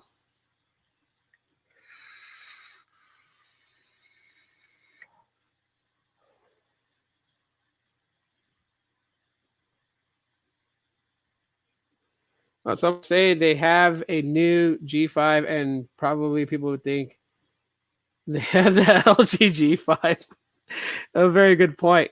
A lot of companies have really gone to using their, G in their phone series name, right? Because you have the Moto G also, like the Moto G5, the Moto G6, Moto G7, G7 Play. You have new mobile G5. You have LG G5, G6, G7. It was weird that they went that route. Another thing that's actually kind of funny too is like, someone could say that, I just bought me a new G5, and someone thinks that that person bought a private airplane and they're going to fly like a G5. I know the songs Fly Like a G6. Yeah, that's crazy. I knew that, but I thought Apple and Google were having it out over Android. They weren't having it out over Android. That was in the past. When the conception of Android happened, and I say conception, but I mean obviously they didn't give birth to it in that real manner. But I mean, when the conception of Android was brought up, you could read the backstory on it. The guys who developed Android and were working on Android, they were taking under Jobs' wings. You can see photos of them hanging out with Steve Jobs and learning from Steve Jobs and Apple and all this other stuff. When it came down, because initially Android was supposed to go to the iPhones. iPhones was the hardware, Android was the software that it ran. However, there was a debate. Apple wanted it closed, which means that no one would get this operating system, only they would, and it was only in-house development. The guys wanted it open source because they wanted Samsung and Motorola and HTC and all them to have access to it, to license to use it on their hardware. And they figured they would make more money that way. It would be a better business deal. So the rift in it caused them to split. And in typical Steve Jobs fashions, he totally shredded Android like he did with, Microsoft. He totally shredded Windows. And of course, the once under his wing developers of Android, well, I mean, they had already sold to Google. Google bought Android. So, and they were backed by a multi-billion-dollar company. And so they decided to take it to a war status and shoot slugs under the table at iOS and poke fun at it for the things that iOS couldn't do, that Android could do. And it thus became the Android versus iOS wars. So that's like the new mobile G5. That's what it is. Of course, right now on screen is the new mobile X6. Still find it funny that it supports more bands than the flagship new mobile G5. But anyways, so just to kind of be real with you guys, these are the phone lineups for new mobile. The G5, the F4L flip phones. If you want a flip phone, no smartphone, you can go and get that. You have the X6 Plus, which would be their mid-tier device. And I believe 6L-G would be their very budget. And if you're curious about that, then let's click it and see what we get. Yep. Only $89.99. $250 back on a MasterCard when you switch to Verizon. So I believe this one is going to be the Verizon capable. And you can see it's very bare minimum smartphone. No fingerprint sensor, none of that stuff. Let's go to the specs here with new mobile. And, it's an Android Go device. I see. So this is an Android Go device. So this is going to be running very bare minimum specs. Obviously, the MT6739 processor from Tech, 1.28 gigahertz. So it's clocked at that quad core. So not an octa-core, quad core. 4.95 inch FWVGA plus display. That's 960 by 480 and by 9 aspect ratio. 5 megapixel rear camera, 2 megapixel front facing camera, 2400 milliamp hour battery. Built-in 8 gigabytes of storage and 1 gigabyte of RAM. Supports up to 32 gig micro SD card. FDD LTE bands 2, 4, 5, 12, 13, 17, 66, WCDMA 850, 1700, 1900, GSM 850, 900, 1800, and 1900. Bluetooth 4.2, 3.5 millimeter headphone jack. And yeah. So this is a very entry level, but it's Android Go. So if you ever wanted to just, for shits and giggles, try an Android Go device to see how it functions compared to regular Android, $89 for this. So $90 gets you that phone. That guy is like super happy with the phone, and I seriously doubt it. Unless he was watching like some sort of funny YouTube video. But yeah. Can't look at it and be that happy about it. It's running bare minimum to that extent. So he's probably looking at like one of those like funny videos. Maybe he's watching TikTok. Not crapping on the phone. I'm saying not even I get that super happy, and I like my Google Pixels, but when I'm using my Google Pixels, I'm not sitting there like type of thing. I'm not doing that. Okay. Let's take a look at the flip phone here. This one's $79.99, so $80 for this. It actually looks pretty cool. Voice over LTE calling. Nice. 100,000 flips guaranteed. That's funny. 4G LTE. There's no need to sacrifice speed with the with the F4L flip. Flip phone with WhatsApp. So it has WhatsApp calling in it. Okay, so even these flip phones are getting smart. Easy to use buttons. Yep. You got to emphasize things to make it look good. Green for new messages, red for low battery. So you got indicator lights on the front. This thing is running Android?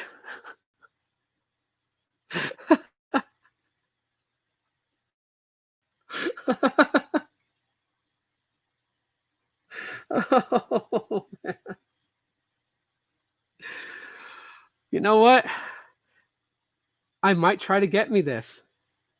I might try to get this to check it out and do a review. I've never reviewed a flip phone that had Android as the base operating system, much use a dialer pad, because I seriously doubt the screen is touchscreen. I mean, let me go to the screen. Where's the screen information?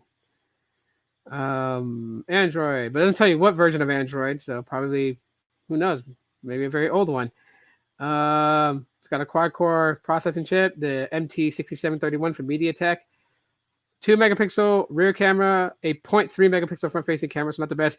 Just because it's a flip phone, couldn't they have put like a 5 megapixel front-facing shooter and like, a 12 megapixel rear-facing shooter? I mean, I'm kind of feeling like, hey, you know what? Like, you're trying to keep everything old, except you're running Android as the software instead of a proprietary software to access Facebook and stuff like that. I mean, I don't even see the Google Play Store. I see WhatsApp, I see phone, messaging, contacts, I see all the basic stuff you would find in a normal flip phone, clock, browser, but I don't see an app store. And if this thing's running Android, are you able to root it and sideload other applications to run on it?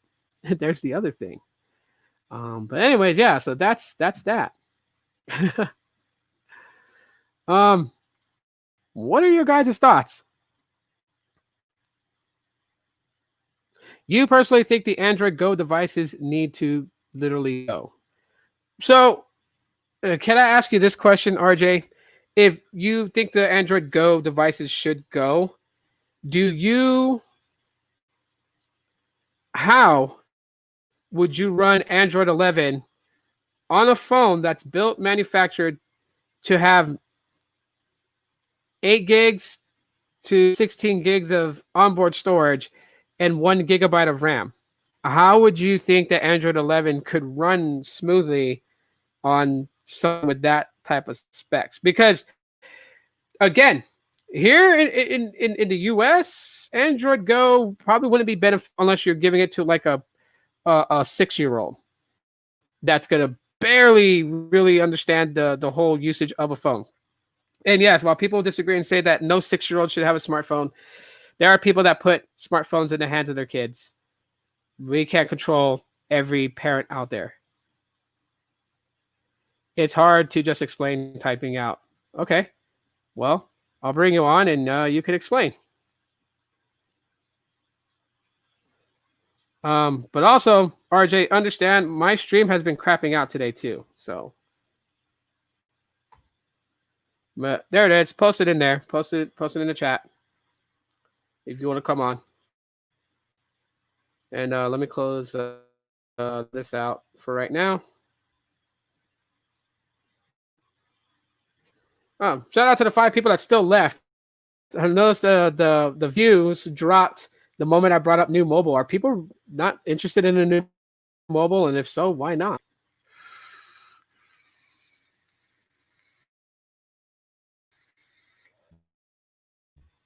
Because I'm feeling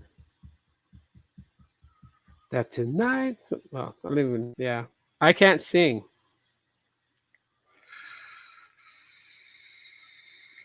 We'll give him a moment to come in. I'm interested to know where Android Go should go. I was interested because I feel like that there's users all across the board. And also in other countries, their network's not built out like our network is. So bet their lunch break is over. That is funny. Lunch breaks are over. Probably. Never know. Or maybe somebody went live. I don't know. We'll see what happens. I'm waiting for RJ to come in. The link is in the chat, RJ, if you want to join in.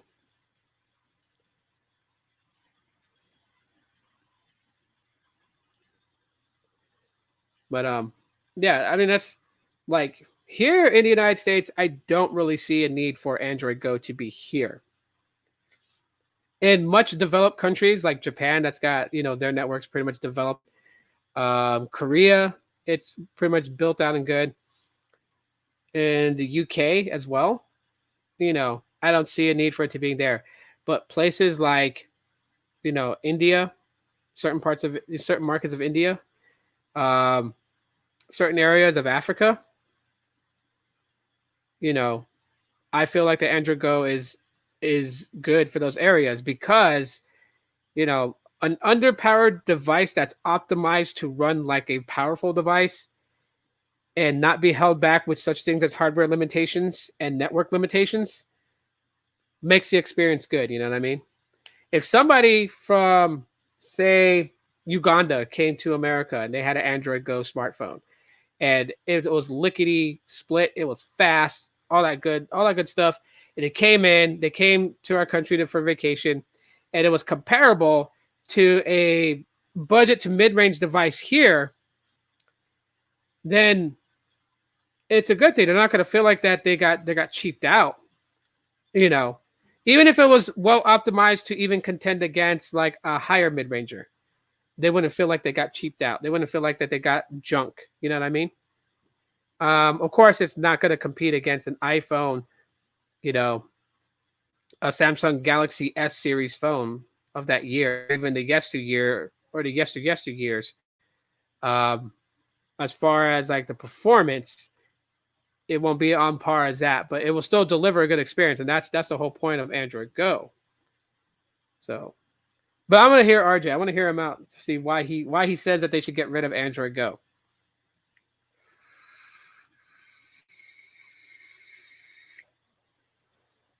And by the way, if you have an older smartphone, you can actually test out how Android Go experience would be, because you could go to your older phone. As a matter of fact, I'm getting some from B Tech Reviews, and I should probably go check the mail because it might be in there. he is sending me the I think it's the Nexus 4, which of course I'm not going to activate on any of my cameras now because the Nexus 4 was 3G compatible only. All right, so we're gonna bring RJ in right now. My internet sucks, so give me the thumbs up, go no go if you're ready. Ready? Thumbs down. Okay, hold on a second. We'll give him a second to get things together.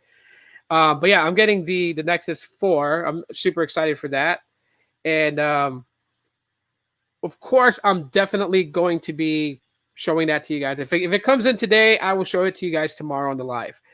Let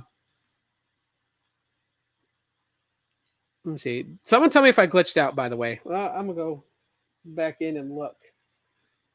Because RJ,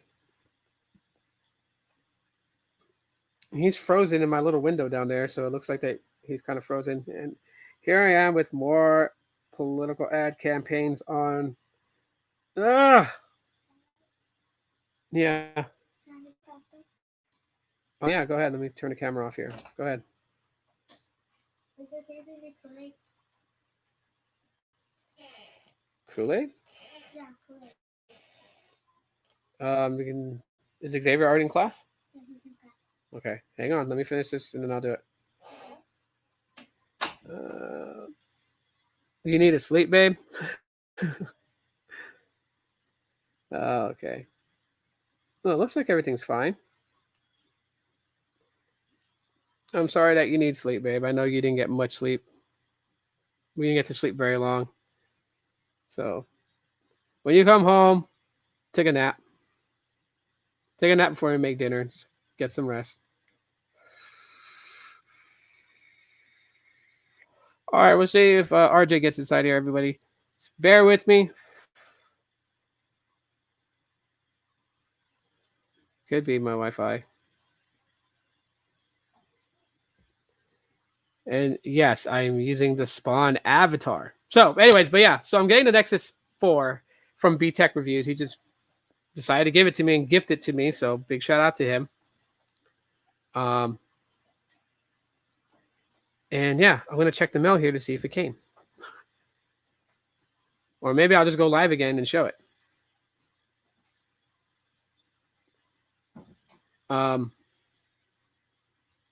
Okay, looks like everything might be good. All right, everything's good. Bringing them in. What's up? What's happening? Not much, man. I just thought about it. I remember Mike sent out the Nexus 4 to me, so I should go check my mail in a little while, see if it came. I'm going to play with it on Wi-Fi and have fun. Yeah, I'm having internet issues myself right now. I'm having trouble connecting, so I had to close out and come back in. And how's the audio sound? I'm actually on the Pixel Bud right now. I'm trying to see how it sounds. It sounds good. All right, cool. Using your Pixel Buds. These little suckers right here. Yeah. I like using them. First time on the Pixel 5. Actually, I'm on LTE right now. Using it. Very, very dark room here, so I don't know if it's grainy or not, but it's not grainy at all. Oh, nice. You're actually brighter than me. Yeah, I have one little 3-watt LED way over yonder, and there's no light coming in that window at all. And this is the outcome. So on the Pixel 5. So yeah. That's it. All right, MT Houston, take it easy, man. Enjoy the rest of your day. All right. So elaborate on the Android Go. Why you think it should go? I've had several Android Go edition phones. I know New Mobile sent me out one. It was a New Mobile G1. I had the Moto, I think it was a Moto E5 Go edition. I want to say it was. And the reason why I think the Android Go editions need to go is because you're paying almost the same amount of money for the Go edition as you are a regular Android. I know that the Moto E5 Play, which was like $79, and the Moto E5 Go edition was like $10 cheaper. And you got double the RAM, you got more storage, you got a better processor. I mean, it was just a better phone all the way around. And I've noticed that a lot with these Android Go Edition phones, because I've had several of them. I've had several from Blue, and the difference in price is just not enough to like justify. Because I've used several Go Edition. I'm telling you, Go Edition phones are a nightmare to use. They're just a nightmare to use. You can't really. It's hard to even scroll through your apps. It's hard to even do anything on Android Go devices. And I've seen Android Go tablets that are nearly. I mean, you rather sling them across the room than you would even try to pick that thing up and use it. It's just. I mean, to me, they're a nightmare. I mean, I believe that if they gave it a bit more RAM, and a better, I mean, and they give them old processors. I mean, the EMT6739 processor is 100 years old, So, I mean, it just, I mean, it's like they are selling a phone for, well, this phone $59, but the actual Android version's got more RAM, better performance, is going to cost you $10-20 more, and, when you buy a Go Edition phone, you're getting all these light apps, all these, Gmail, Gmail Go, or, and all these, a lot lower spec, but it runs so horrible. I mean, I know I had an Android Go Edition phone, and it took forever. It was like a 2-second delay going back home, 2-second delay going to the settings, 2-second delay going here. And that's why I've never been a fan of the Go Edition phones, because I've had several. And I bought several phones not even knowing it was a Go Edition phone. I didn't read the specs on it before I bought it. I just bought it, and then when I got it here, it was like Android Go Edition, and I'm like, and but I try and I use it out, because Yeah. honestly, the best Android Go Edition. Get my words right now. And honestly, the best Go Edition phone I used was probably the new mobile G1. It was, basic stock, and it ran halfway decent, but it still was nothing to brag about. So that's why Android Go devices has always left a sour taste in my mouth, because I've never owned one that worked good. Never did. So, I mean, if like the Moto E5 plate, I'm using the E5 plate. I've had the E5 plate and the E5 Go. And if it was like a difference of $50, I might could see it. I might could see, somebody wanting to buy it for, for a kid, or buy it for, like their grandparents, something like that, because it's a lot cheaper. Same phone, but it's a lot cheaper and a lot easier, because, it's a lot more. But when it's only like $10 difference in price, I just would rather buy the full version Android and be done with it. Yeah. See, it's for my my theory on it. It's going to be hard to prove, because I would literally have to go to like Africa or in some areas of India to do this. See, the way I look at it is like, here in the United States, there really is no reason for Android Go to be on smartphones here. The Android Go is a software experience all by itself. The hardware that's using it, like Blue puts a certain processor chip inside there. Of course, it's not going to bond right if they're not optimizing it right. But you also got to think too. It's like, we have a very powerful network here in the United States. So it's like having an Android Go Edition phone in the United States is like having a Coke bottle and trying to downpour a heavy flow of water into a very tight bottleneck and expect it to flow smoothly. It's just not going to happen. But like when you go to places like in India, like out in the rural areas of India, so I'm not talking about Mumbai or New Delhi or any of those spots. I'm talking about like going off where like you would see John Wick walking through the desert to try to get himself back in, and finding the man to put himself back as assassin. Like, we're talking about deserts like that. Their network is not built out the way like it is in Japan, Korea, Thailand, United States, the UK, France. It's not built out like that. And that's what Android Go was supposed to be. So I never understood why they brought Android Go to the US. Because like, if you bought an Android Go phone that's sold in India, say you went to Flipkart and you bought one, it comes over here, you're not really going to see how it functions, because network incompatibility, lack of LTE band support. If they even use LTE out there, they may still be on 3G out there. And so that is where the problem lies. Here in the United States, we definitely don't need Android Go. Just No, go with no. last year's mid-ranger or last year's budget phone. You're fine. You're solid. I mean, you can take a phone that's 3 years old and it's going to operate better than a Go phone now. It's just I've used probably about 5 phones that are Go Yeah. Edition, and my experience with basically all of them. I mean, they work decent if you don't do anything. If you want to watch YouTube, it's fine. If you want to check your emails, make phone calls, it's fine. It's still sluggish though. Even pulling the dialer up and trying to make a phone call, it's just like, oh my goodness, would but like I say, I could understand if it's like half the price of the actual, but they're not. And here in the US, they take a phone, slap it together, throw it Go Edition on it, and they throw it out for sale. And I agree with you. In other parts of the country like that, yeah. But here, like I said, here in the U.S., there's phones coming out right now. I just unboxed the new mobile G5. Yeah, I saw that. And what's so bad about the G5 is they went backwards on the processor.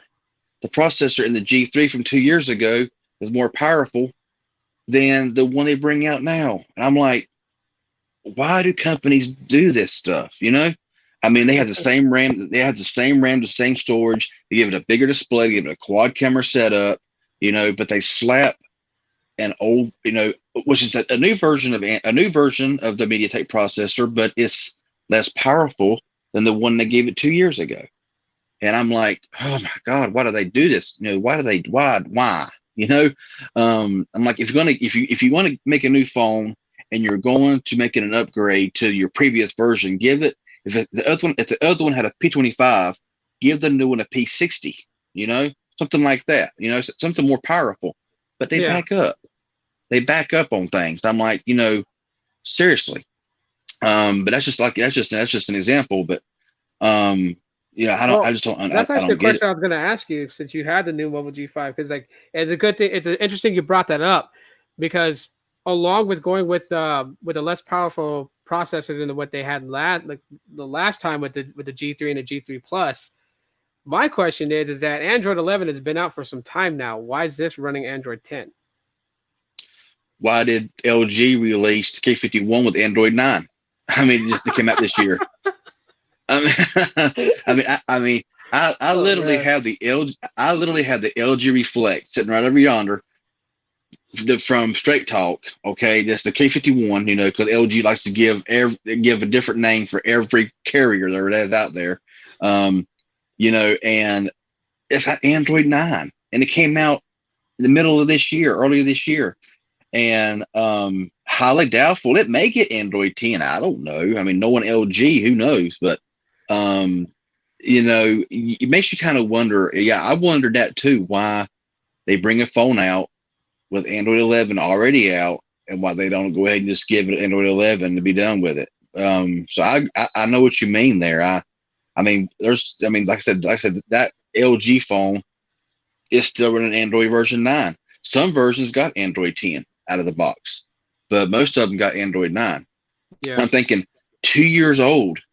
They made that LG K51 supposedly a really good budget device for 2020, but yet they gave it a 2-year-old processor from MediaTek. They gave it 2 years older software, from Android 11 to Android 9, to Pi. And I'm thinking, seriously, what are these manufacturers really doing? It's like, it's kind of a laugh now. I'll be right back. All right. So I can't see the chat, but how's everyone going? Yeah, I can't see the chat because the only phone I have with me right now is the Pixel 5. So I have no phone here to see the chat, unfortunately. I can say grab a phone and check. Yeah, okay. Chat's not really moving all that much. Okay. But Did you end up purchasing the G5 or did they send it out to you? You bought the G5? Yeah, Oh, okay. No, I was it's wondering, brother, because impossible. It's impossible to get a hold of New Mobile anymore. I don't know what happened to them. I had a good relationship with New Mobile. At CES one year, I had a lady that worked at New Mobile that sent me a thing for Magic Tech. yeah. She gave me she sent me a little message from him through him on everything, and she was the one Mhm. that I always talked to on Twitter, and we always, had a good relationship with New Mobile. They always send out all these goodies and all these stuff, whatever. And it's like now their Twitter accounts gone. I mean, you have New Mobile Yeah. UK on Twitter, but not the actual New Mobile. I got on Instagram, sent them a message. They never read it. I got on there and I contacted their email. I sent an email to New Mobile and it said their email was full and it was rejected. I'm like, what? So Oh man. other than calling the number that they for sales, and they ain't gonna be able to tell you nothing at sales. So Yeah. I was just like, forget it. I'm like, forget it, because I mean, I know that the last phone that New Mobile came out with, I think it was the X6 or something like that. Yeah. They Um, actually have a I, plus you know, I, version of that. oh yeah, see, and I asked them, I'm like, will I be receiving this device to review? And they're like, well, we're out of review units, supposed to be getting more in. We'll let you know soon. And that was it. Heard nothing else from them. And then Yeah. now their Twitter, I thought I was maybe blocked or something. I thought maybe they blocked me because I sent them several messages. And but everybody's saying that the New Mobile, Twitter account is down, and the only one that I see is the New Mobile UK Yeah. um, on Twitter. And I'm like, okay, that's not really going to do me any good, anybody any good, really. So I just said, forget it. Because I already wanted to try. And now the new Mobile G4 is going to release the year prior that they scrapped. Was supposed to be specced better than the G5. I remember it supposed to be. I think it was going to have a P60 processor from MediaTek, which is a really good processor. I have a couple of phones with a P60 that run fantastic. I would say the P60 is on par with like a 665 from Hmm. Snapdragon, somewhere along in there, um, because of how good it does run. I mean, MediaTek, if you get a P60 or above, you're getting, in my opinion, or like the G90 or the G80, you're getting good performance. But when you get under the P60, you're kind of seeing the hiccups and slowdowns, because they're just not that powerful once you get under a certain series of MediaTek processors. But I know everybody hates MediaTek processors, but I've had some good luck with them. I mean, I had the Blue G90 Pro that I actually sent back because the SIM ejector piece broke. I tried to put a SIM card in there and the blooming thing snapped. And I was like, Oh you know man. what? Screw this thing. I sent that thing back. And then I had the Redmi Note 8 Pro that looked identical to the G90 Pro that I've had forever. And both of them ran the G90T processor, and them things that processor fly. I'm not kidding you. It was very quick, but yeah, I mean, the whole deal about Android Go Edition phone, like you said, here in the US, I don't see a point of it. I think it's just, in my opinion, a waste of money to buy one of them when you can buy, Yeah. like you said, when you can buy last year's mid ranger for, a bit more, but you're going to get a lot more. And I mean, I have phones like the blue Vivo 11, Yeah. New the blue Mobile's not Vivo. reading their messages. Yeah. I mean. Yeah, they ain't doing anything, and I don't know if they just said forget all the reviewers and we're gonna just sell them and or whatnot. Because I know New Mobile hit me up for thinking, and I think it was New Mobile hit me up thanking me for reviewing their product because for some reason that I bought my first New Mobile G3, I was sent the G3 Red and the G3 Plus um, from them. And I remember them saying, thank you for reviewing our product, and then they started sending me out phones and merchandise and all kinds of stuff because, you know, for some reason, the G3 was on pre order. I ordered it and they sent mine out right away. And I uploaded it and it was like the only one on YouTube. So I guess when they seen it, they hit me up. Yeah. And now that video is buried. You can't even find it hardly on YouTube anymore. I tried to find it, and it's like it's buried somewhere, but in the landfill somewhere. But but it's like it's just amazing how these companies, that they change their, I guess, their PR reps, or whoever does this kind of media, whoever is in charge of sending this stuff out to people, to reviewers and stuff. Yeah. Um, it's like they just completely like, okay, you're done. I'm like, okay, whatever, that's cool. I can buy the phone, and test it out and try it out. But if they want my honest opinion, so far, using it a few days, I'm not that. I mean, it's a nice phone, but the processor kills it, in my opinion. Well, It's with the just not that cameras, smooth. Cameras, I've not really tested the cameras out yet. To me, they seem to be better than the G3. Um, I've not tested out, the macro camera or nothing like that, or I've not really tested out nothing. I've just done like a little sample front facing video sample in 1080. I done, and it sounds tiny, which of course the bottom fire and speaker don't sound the greatest. A lot of them don't. That's usually the first thing that goes whenever we're on a budget phone is the speaker. yeah, Speakers usually tiny sound and don't sound that great. they use a Um, squawk box. yeah, it just don't sound good. And I'm thinking, how hard is it really to put a secondary speaker in a phone nowadays? I mean, I believe the cheapest phone that I ever bought with stereo speakers was the LG Premier Pro Plus, which is the K31. Got it on Straight Talk, and it was $79 and had stereo speakers. And I'm thinking, wow, seriously, you're actually done something, LG. Um, but I mean, that was a great little phone, for $79. It was on Straight Talk, of course, but um, I'm thinking these phones now that are $300 come with a mono speaker, and I like stereo speakers on the phone. I just do. And whenever you see a phone that costs $150, like Motorola brings out, some phones that are stereo speakers, and you see a phone like Samsung with an A50 that costs $300+ at release with a stereo mono speaker that sounded horrible. But I had the A50, and the speaker on it sounds just, ear piercing. It's just awful. Um, and I'm thinking, a lot of these phones, I'm thinking, for the price point they're selling these phones for, why don't they have this little feature, that little feature? The other phones that are like a lot cheaper have, but that's a whole different thing, a whole different topic, I reckon. But I don't know. I guess I'm just kind of spoilt now with these, with I mean, the Pixels are really nice phones. I mean, I believe if they had the Pixel with decked that with an A65 plus and 2 gigabytes of RAM and a terabyte of storage and 5 cameras, it would still be picked on for some reason or another.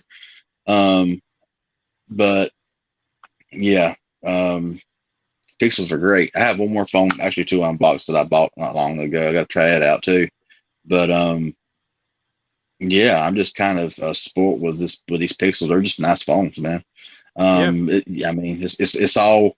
I mean, it's all. You got the 4A, and now the 350. That honestly, in my opinion, is the best phone out there, for the price point. I mean, of course, there's other phones that are cheaper that offer similar stuff, but there ain't nothing gonna beat these cameras.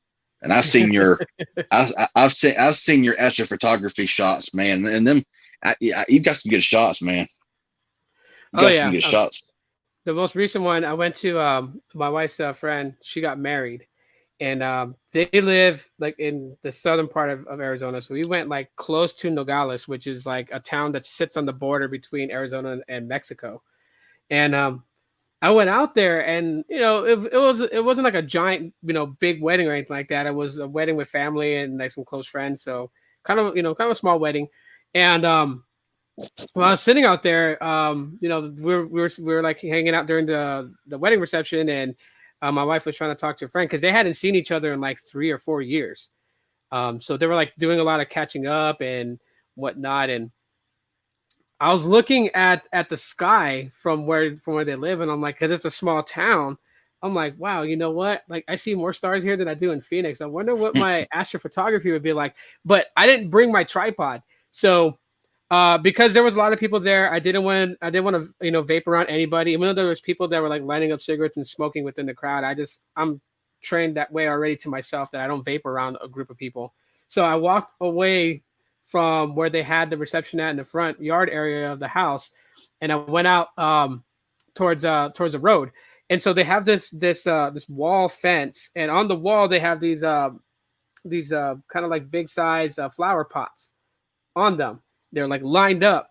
And I'm like, hey, I can probably prop my phone up against this thing and just aim it towards the sky and then just take the photo shot.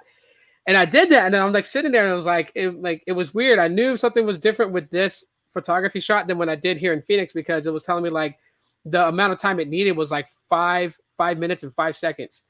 And it was just going slow. And I was like, okay, this is going to take a lot longer than usual, but how's it going to come out? And when it finally took the photo and then I looked at it, I was stunned because I was like, wait a minute, I don't see this much stars with my own naked eye, and this thing caught the whole damn screen was blanketed with white dots of stars everywhere, big sizes, small sizes, all kinds of sizes and different colors. I'm like, what the hell? It was awesome. I don't blame you, dude. It was awesome. I mean, yeah, it was fun. What was actually funny about that wedding, though, I have to share this because my wife is watching, so she's probably gonna laugh at work. It was her friend that got married. They're really close friends, and her friend rigged the throwing of the bouquet flower. She threw it the first time, and her daughter ended up getting it. She was like, "No, you don't count. Give it back." So she took the bouquet of flowers back, and she's like, "Okay, are the single women ready?" And so like all these women are gathered around trying to catch, the bouquet of flowers. And her friend, she doesn't turn around and throw it over her head. She faces towards them. She pretends to close one eye. She keeps the other eye open. And she threw that thing like a softball pitch right at my wife. So my wife ended up catching it. I thought it was funny. But I got questions for you about the G5 as well. Camera, we kind of talked about it a little bit. You're gonna play around with it more, so I'm really be looking forward to your camera review video. And then you said that the itself is it's one speaker, it's small, it's a squawk box. But with the speaker, it sounds. I mean, when you're like watching YouTube, it sounds decent. It don't sound like a really high pitched squeal. It does have decent sound. It's just that for some reason, New Mobile with their G3 and G5, they don't have a secondary microphone, and that really, sometimes in the audio just the G3. Did you have the G3? Yeah, I had a G3 Plus. It was flat sounding when you took a video. It was. It was so quiet. You had to scream into the phone to even for it to pick it up because it had one. It just had the one microphone, and they did the same thing with the G5. They didn't put no secondary microphone, not in the back where the cameras are, nowhere. Just a one microphone on the bottom of the phone, but it is louder now. You can actually hear it now, and it's clear. But it sounds high pitched when you're playing it back. But if you're watching YouTube, it does sound decent. It don't sound like it's just some teeny tiny little speaker. It does sound decent. So like when you take a video with the G5, have you tried like taking a video with the new mobile G5 and then recording for audio tests, and then when you are done, you upload it to like a different source, like to Google Photos, and then open that same video within the Google Photos app of your Pixel 5 and see how the audio is? Because how it differs based on the speaker of the phone. Have you tried doing that to see if it sounds better? Not yet. Try that. Just a little bit ago, I made a little 30-second, front facing sample. I really didn't get it right. It ain't going to YouTube, nothing like that, because a lot of times I will throw up my test, or Twitter. I saw like everybody follow me, look down below in the description of my videos to look at the Twitter links and the Instagram links and follow me there. Because a lot of times I'll just throw up a photo here and there or a video sample here and there on Instagram or Twitter. Because I don't know why, but I hate doing picture and video testing on YouTube because it don't really get any views. To be honest, you spend you spend a ton of time on camera and videos, and editing all that stuff, and it's like it goes nowhere. So I just really stopped doing that, um, you know, in my video, like my reviews, I may, throw in a few pictures and video samples here and there just in that video. But as far as having like a actual picture and video, I may come up sometime every once in a while, depending on the phone. I don't really find it necessary to do it on like the Pixels and these higher end phones because everybody knows that they're good. Um, unless I'm like, recording something that I want to show off and everybody can see how good the Pixel actually is. I do it mainly on the cheaper phones because people, I know we use the term average consumer. I mean, I look at myself as an average consumer as well. I don't, Yeah. because just because I review phones don't mean that I'm like way up here. And no, I don't think that way. I look, I like showing the pictures and video quality off on cheaper phones where people's going to gravitate more because they are cheaper. I mean, there's people I would dare say probably the majority of people are looking for looking for a decent phone with decent performance, with decent cameras for cheap, for $100 or less, maybe $200 or less. And, that's what I like to kind of gravitate my channel myself towards is those phones that cost $150, $100. And sometimes you find, that diamond in the rough where you might pay $80 for a phone. And it's like, wow, it just blows you away. I've seen it, compared to the price point of the phone. I've seen them. And I'm like, wow, I got to show this thing off. And, and people buys it, on my, I hate whenever somebody, well, I don't really hate it, but I get a lot of comments. I bought this phone because you said, because you reviewed it and you recommended it, and like I love it. And so far, I haven't got any hate from that. Like you sold me this phone, and now it's junk, and I hate it. I haven't got nothing like that yet. Fingers crossed, it's probably going to happen one day. But I've had pretty positive responses on phones I recommend. Which I have no problem calling a phone. It takes a phone to be pretty bad for me to call it junk. For me to call it trash. It has to be really bad for me to just bash the crap out of it because I like to find the good points in it, and I will also throw out the bad points. But because I ain't paid by anybody, by any manufacturer to review their phones. I'm part of Team Pixel, but they don't pay me, and they don't tell me what to say. I'm not like some. I'm not mentioning any names, of course, because I'm not that kind of person that gets paid thousands of dollars to review their phone, to talk good about it and suppress the bads. Every phone that's sent to me, whether it's from TCL, whether it's from Team Pixel, whether it's from anybody, I'm going to be real about it. And, that's basically what they want you to do. A lot of these manufacturers, they want you to be real, give your honest opinion about it because they want, your feedback. You know what I'm saying? So, if there's problems with it, I know Tony Pazzo with his Pixel 5 has that little flashing. Have you seen that video?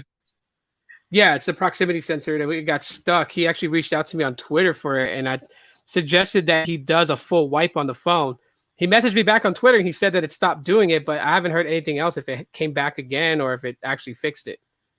But it's the proximity sensor, man. Is that what that? Okay, I didn't know what it was, to be honest. I was like, what? I figured it had to be some kind of sensor, but to be able to see it with your naked eye like that, Yeah. I know a lot of times people are like, what's that flashing in your phone or on top of the phone? I'm like, I don't see it, except to the camera.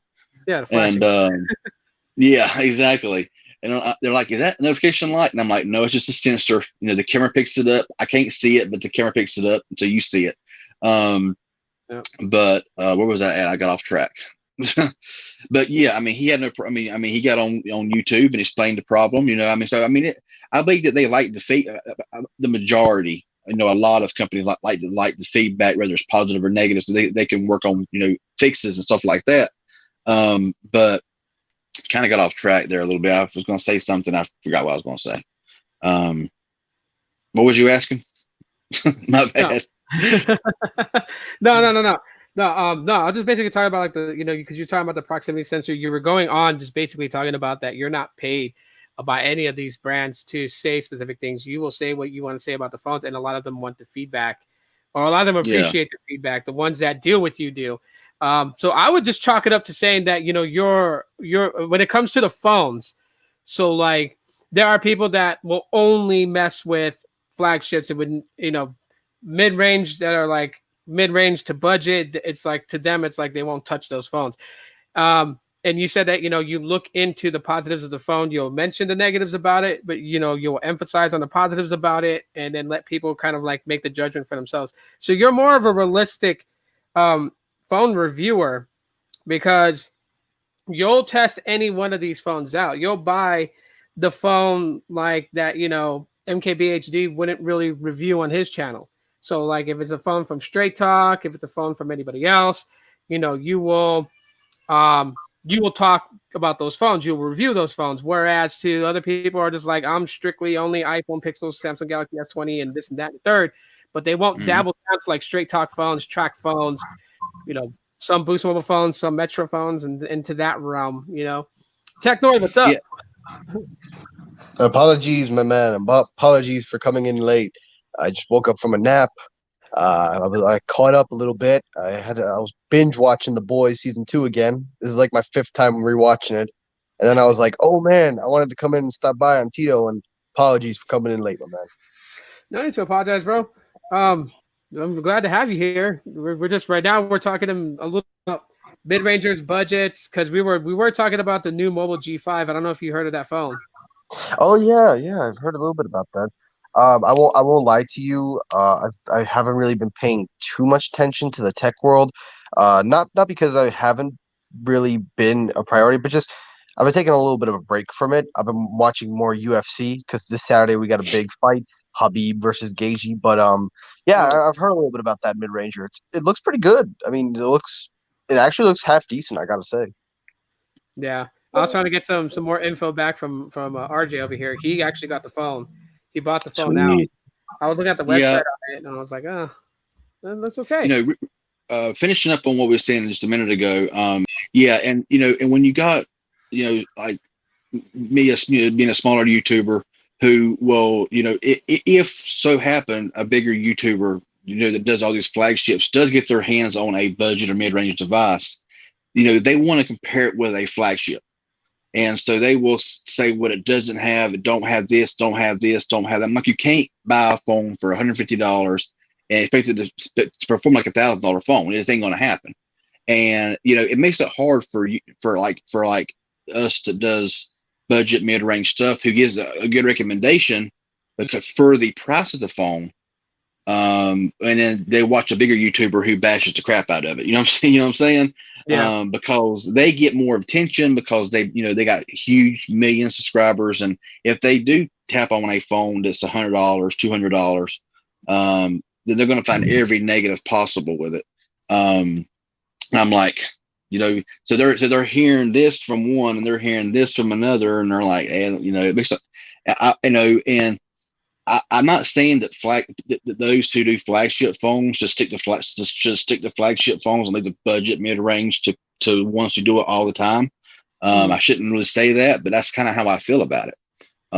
Because people, those and those. I mean, I'm not throwing anything to anybody because anybody can do what they want to. But if you're constantly reviewing $1,000 plus phones, and you go back to a phone that costs $150. Of course you're going to be thinking bad about it because it's not going to measure up to your flagship. You know what I'm saying? Yeah. So, but you got to look at it at the price point. I say, yeah, this phone here's a great phone, but when I say it's a great phone, it is for the price point. It's not going to be $1,000 great phone. It's going to be an $80 great phone. You know what I'm saying? So that's kind of where I'm at. I put this up for a reason because believe it or not, this little flip phone right here actually has me in right now. My dad would love this one. He loves flip phones. So, and let me just say right now, CV, I 100% understand where you're coming from, my man. But I always live by a philosophy. It doesn't matter how big or how small you are. We all bring something to the table. It doesn't matter. Yeah. Number is a number. To me, I never look at anyone. I never diminish them if they're a small guy, and I never overlook somebody if they're a big guy. I always believe that no matter who we are, no matter if it's tech, if it's UFC, or if it's anything, we all can bring something to the table. So I always tell everybody, I'm like, don't ever count anyone out. just because of the number. So I always am happy whenever I hear somebody, when they always talk about that. So I appreciate you bringing that, and I'm glad that I don't look at you as a small YouTuber. I look at you as someone who's an influencer, who can influence others. I look at somebody who can bring something that somebody else can't. And these other big YouTubers, if they can't do that, well, F them, man. Then they lost their humane side. They lost their optimistic side, is what I would say. They've lost what it means to be humble, and they've lost pretty much what it means to be open-minded. So I always appreciate when people can do things, and I appreciate that about you. And I will say, I've seen people, they went and started out so small. They started doing cheap, products, but they were very good products. Then they started getting bigger. They started buying other products. They started getting more up there, and then they just started trashing everything, just like you said. And I tell them, I'm like, Mhm. well, man, don't play your cards too well. Don't forget where you came from, and don't forget what you did. So I always Mhm. appreciate that about people, and I always tell everyone, don't ever diminish somebody by a number. Don't ever overlook anyone. We all can bring something to the table. Exactly. And Exactly. I want to know what this thing right here brings to the table. It's interesting because I think what really makes it interesting, because this flip phone runs Android. Like it literally runs Android, but it doesn't tell you which version of Android running. And I'm pretty sure that it's a pretty locked down version of Android because judging from the display here and how things are set up, I mean, you see Facebook, you see WhatsApp, you see other things. So, but you don't really see like a Play Store or anything like that. Obviously, maybe it's like a different screen. I don't know. What are your guys' thoughts? What do you guys think? Honestly, because my dad has been a flip phone connoisseur since way back in the day, and honestly, like I always have a soft spot for flip phones because I've seen my dad use them, and he's a senior citizen. My father, I never speak ill. I tell the truth. He's 81 years old, so that's really what he likes. He likes these flip phones. He likes because it's easy, it's simple, and it's made for phone calls. He's not really into smart techie gadgets. So I never sleep on flip phones, but I will say that, obviously this is clearly not a phone for somebody like me who's young, who can use an Hang on, I'll Android. be right back. I gotta check something real quick. So yeah, Techno, take over. Yeah, sure. So I will say that even though I'm a more modern person and I would personally prefer a smartphone, touchscreen and an app store and things, I can see this though being sold at like something for US Cellular, like senior citizens that just they don't want the Mhm. flashy, and maybe even somebody that just wants to make phone calls. So I'm a little more laid back on the flip phone, so I let it slide. Yeah. The last flip phone I bought, I actually made an unboxing about it. I think it was last year when I done the unboxing, but I never released it. It was a phone from Total Wireless. That's the carrier that's my main carrier, and I just bought it because it was very cheap.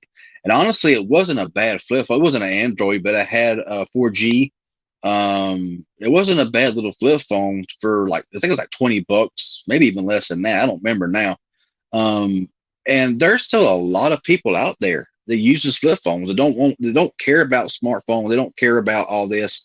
I mean, they use a phone just the way that phones originally were made to be was just calling, and maybe the occasional text messages here and there, or just text messaging. Because I mean, I remember back in the day, when I had flip phones before Android was even, was even heard of. That's where I spent most of my time was sending text messages. I mean, thousands of messages, and and now it's just kind of like you know, phones ain't really used for phone calls anymore. I mean, they are, but not like, they once were, because smartphones are just a whole different league now than what they used to be. That's why sometimes I'm like, I kind of miss the old days where it was just, a simple little phone to make phone calls, send text messages, and then you put it down, because smartphones is a big part, of our, of our lives now, um, I mean, we always have it with us. We always carry it around with us. I mean, we have a phone, we have a camera, we have a camcorder, we have an app store, we have this and that and everything for the kitchen sink in our phones now, you know, which is nice. I mean, it's kind of cool. But yeah, we always have our phones nearby. But what's your main phone? What phone do you use as your main device? I use the Note 10 Plus. I've been rocking that for a whole year. I did the challenge, the switch from Apple to Android challenge. I went a full year, and I will be switching back to the iPhone 12 Pro Max if I'm lucky enough. But so far, I've been enjoying my Note 10 Plus. I actually got to say, from an Apple connoisseur, for a guy who's loving Apple to an Android, it was a really good experience. I really enjoyed it. Yeah, I hear the Note 10 Plus. It was a really good phone. I heard the Note 9 was a good phone. I heard that one of the best notes was the Note 7. Before it, kablooey. Um, Kabooey. but but and I hear from a lot of people, that if you got a Note 10 Plus, why bother with a Note 20 and all that kind of stuff. But of course, it's, I hear you hear all kinds of stuff. But yeah, I hear the Note 10 Plus was a really good phone. I never owned a Note device. I don't, the latest Samsung phone I own from the flagship side was the S9. The S9 was a great phone. You know, Oh, um, 100%. That was like the last. Well, actually, something. Thinking about it now, the S9. A lot of people really didn't talk much about it because it was basically like a stepped up version of the S8, but it was pretty a very much. good phone. But I Yeah, will very say good phone. this. I will say my only one negative with the Note 10 Plus is the battery. For Mm, a powerhouse of a phone as it is, I'm really disappointed in the battery performance. I know Sneed and I can speak on that because he rocks the Note 10 Plus 5G. So he's rocking the 5G version. So I'm using the 4G LTE one. But the battery life to me really is not the best. I'm a little bit disappointed because, I would start off the day with 100%, and then we're not even halfway to the evening, and my phone's already at 10%. So I'm a little disappointed on the battery aspect because you look at a Note, you'd think bigger battery, but I guess I didn't do it with this one. mm. Yeah, there's that's the way it is sometimes. I mean, you got everything under the sun on the phone, but if you got terrible battery life, it just kind of like kills it. I've had phones before that wasn't a flagship phone, but it was a really good phone, but the battery was just so horrible that you pull it off a charge at 100%, and 5 minutes later it's at 90%. You ain't even use a thing, and I'm like, wow, because that's some older phones. I know HTC was bad about that on some of their phones. Um, but yeah, I do have one Android flip phone that I bought a while back. I still have it. It was a ZTE Symbol T that I had on Straight Talk, and it was an Android flip phone with a touch screen. I mean, it's like a 2.4 inch display. I think it was something like that, but it was an Android phone, and it had all of the stuff of an Android, but in the flip phone had a dialer, it had everything. As a humongous flip phone. I mean, that sucker was when that thing was open, it was bigger than any Android phone as far as the tallness goes. It was a pretty massive phone, but that phone was pretty cool. To have a flip phone that you could just put in your pocket and go on. And if you needed to use Android for anything, you could use the touch screen, or you could use the buttons for navigation on the bottom, the number pads and all like that. And that phone was pretty cheap. Mm-hmm. It was like $70. I think it was. I paid for it, and I've used it very very little, but it was pretty cool. Flip phone, Android, but it felt like Mm-hmm. it was a huge phone. But Yeah. No, go ahead, Technoid. Oh, no, no. I was just agreeing. I know where he's coming from. I was just saying, yeah. No, I might add somebody here to the mix here. I might add Latrell in if he wants to come in. do you remember that phone, Tito? The Symbol T from ZTE, the Android flip phone. Oh yeah. I remember that. I never bought one, but yeah, I remember that. I wanted to buy one. I think that's why this the new mobile F4L flip kind of like Hmm. piques my interest because when I saw I was running Android, I've never used Android on a flip phone like that per se, like with the T9 text and everything. I just never done it. I want to try it. I did for a short time because I bought the Symbol T, and I did for a very short time. I used it for a little bit, and like I said, I think it had a 2.4 inch display, and it wasn't the greatest experience. It was a little difficult. because the bottom was so heavy and you're trying to hold it from the top and use, it was, yeah, it was still pretty cool though. And I think it had like 1 gigabyte of RAM, 8 gigabytes of storage, and the cameras were okay, um, nothing to brag about, but it was, it was usable. So, Yeah. Awesome. So, Technoid, what's happening in your realm? Nothing much. Nothing really, honestly. How's, Um, how's the gym? how's the gym? I actually took a break. Won't lie to you guys, I took a break to kind of just rest. I've been putting everything on hold, but I'll start back tomorrow. I'm currently actually gonna go film tomorrow's episode of Technoid. So I gotta do it now. So everyone always asks me, they're like, "So how do you do your videos?" Well, it's simple. I just film them the day before, and then if I finish them early, I schedule them for release tomorrow, and that's that. I don't have to do things the next day. I usually do them either the day before, or if it's the same day release, I'll just film them the same day and then release them as soon as I finish it. Yeah, that's pretty cool. I think I've done it that way. I don't know. Like, I mean, I've seen people like actually like take a lot of time to produce their videos, and and I always thought to myself like I don't like I always want to keep things going. So I end up doing with the whole thing of like I'll shoot a video if I need to like do massive editing, I'll edit, and those videos release the afternoon, or if it's just like a straight shooting where I'm just talking to the camera and just like I'll put my little overlay photos to kind of help follow along with what I'm saying, and then I'll process that out, render the video, and then throw it up online. Um, I haven't done a video where I actually took days to make it in like I think over 4 years now. Mm-hmm. It's been a Well, long. I won't lie to you. I was supposed to film a Halloween special on October 31st. I was going to film it early. I was going to dress up as Homelander because me and my girlfriend, we were going to do something, but yeah, things changed. So, so I have a Green Ranger costume, but green screen effects with green, that's not gonna look too good. So I'll Oh have to yeah. figure out. I'll have to figure something out. But I'll see. What about intros, man? Because I know that's one thing that people do remember of your channel is that you like to shoot special intros. Um, Oh, yeah. I've been wanting to film some intros, but I don't have the resources. I think what I'll do, because I'm very limited right now, because of people and also just where COVID's surging in my area, so it's like we're going back into lockdown a little bit, but things will still be open. I'm probably going to film Tales from the Crypt. ooh, I'm gonna try to do a Tales from the Crypt kind of intro where the camera's low, it's dark. I'll add some effects, give the vibe of Tales from the Crypt. So I'll try my best, but if I can't do it, then I'll try either the Monsters or the Adams Family intro. But I don't have the resources at the moment, so I'll just try to work with what I have.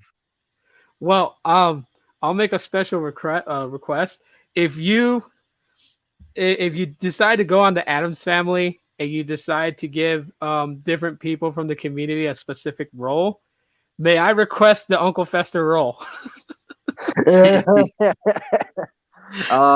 Absolutely, sure. You 100% can be could be Uncle Fester. That's not even a debate. I'll let you be Uncle Fester. Bro, he messes with so much dynamite and stuff and blows things up, bro. That's my realm.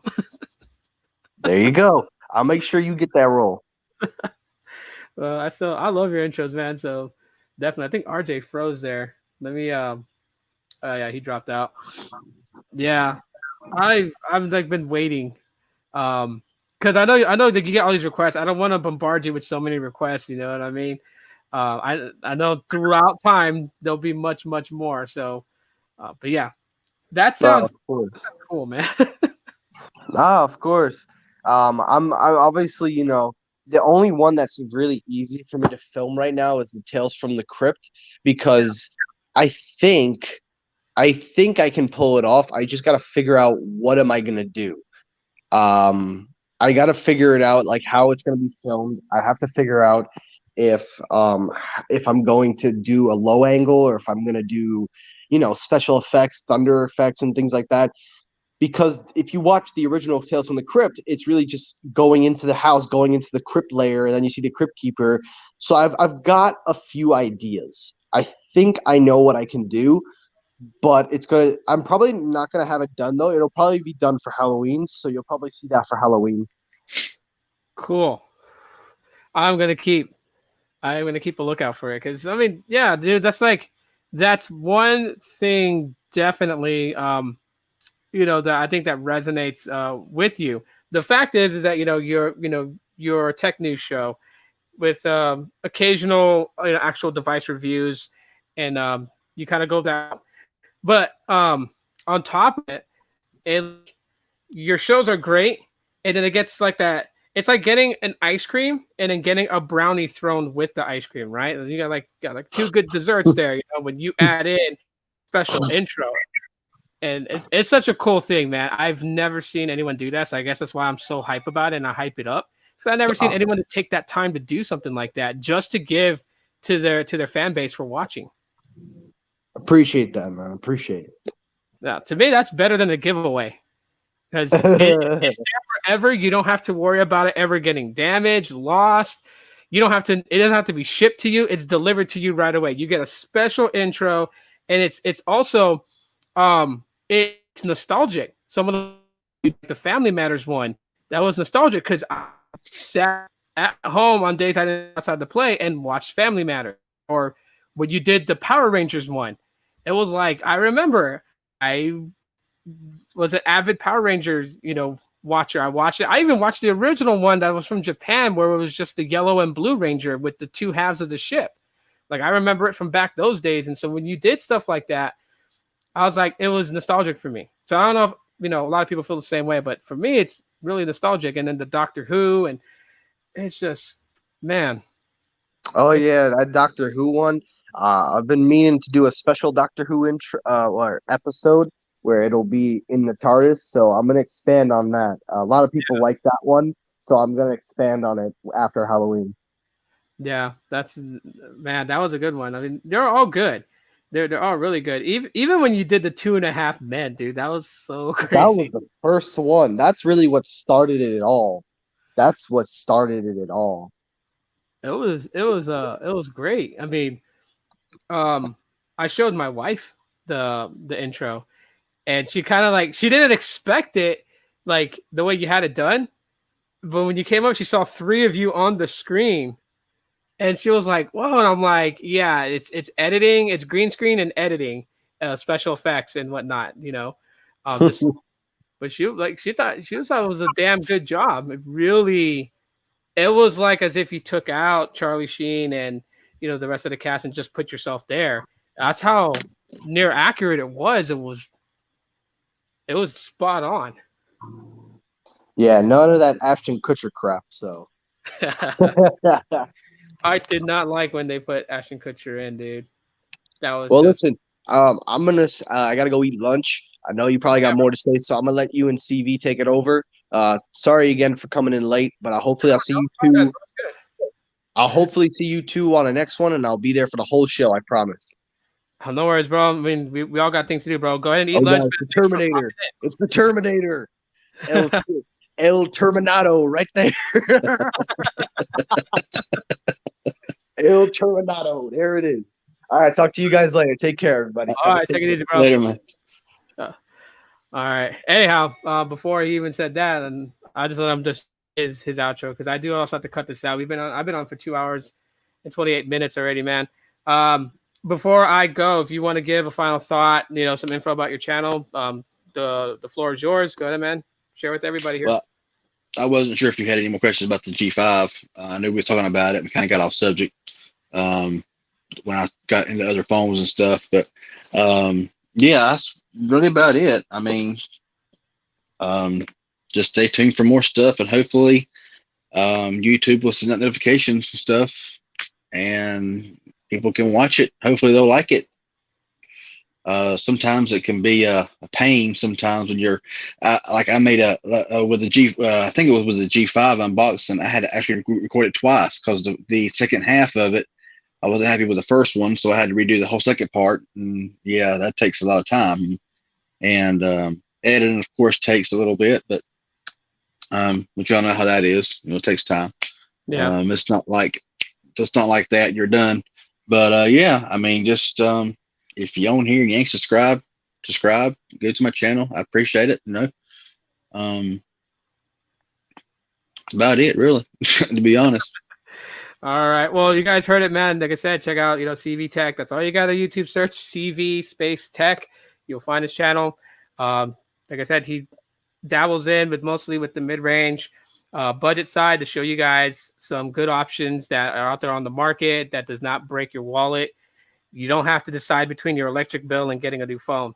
Check out the options he shows you guys. So definitely check out his channel. Thanks to everyone that came in. Thanks for the super chats that was given. I really appreciate it. And my kids appreciate it because that's their allowance money that goes to them. I guess tomorrow I'll do it at the same time too. I'll do it in the morning. I got a little bit of free time in the morning again, so I'll just do it then. But I will see everybody tomorrow. As always, aloha.